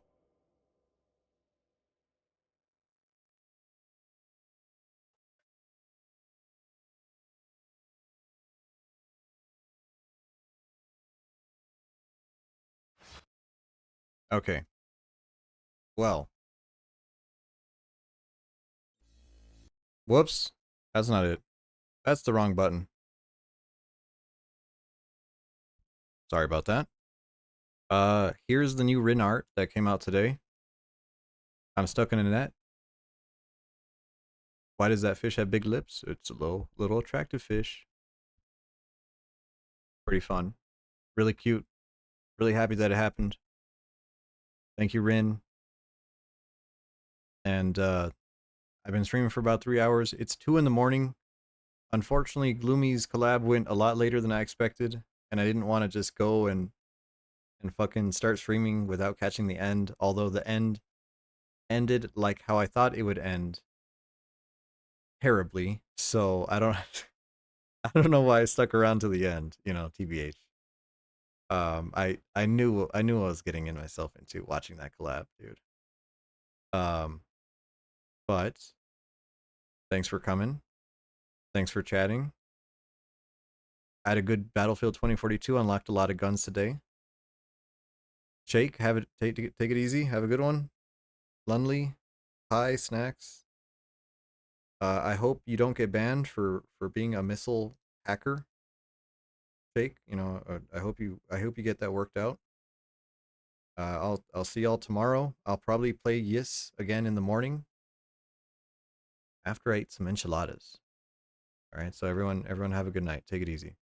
Stay safe. Uh, don't get eliminated. No, we did that yesterday. What's another one? That's how the cookie crumbles. Yeah, that's a good one. Okay, that's how the cookie crumbles. See you later.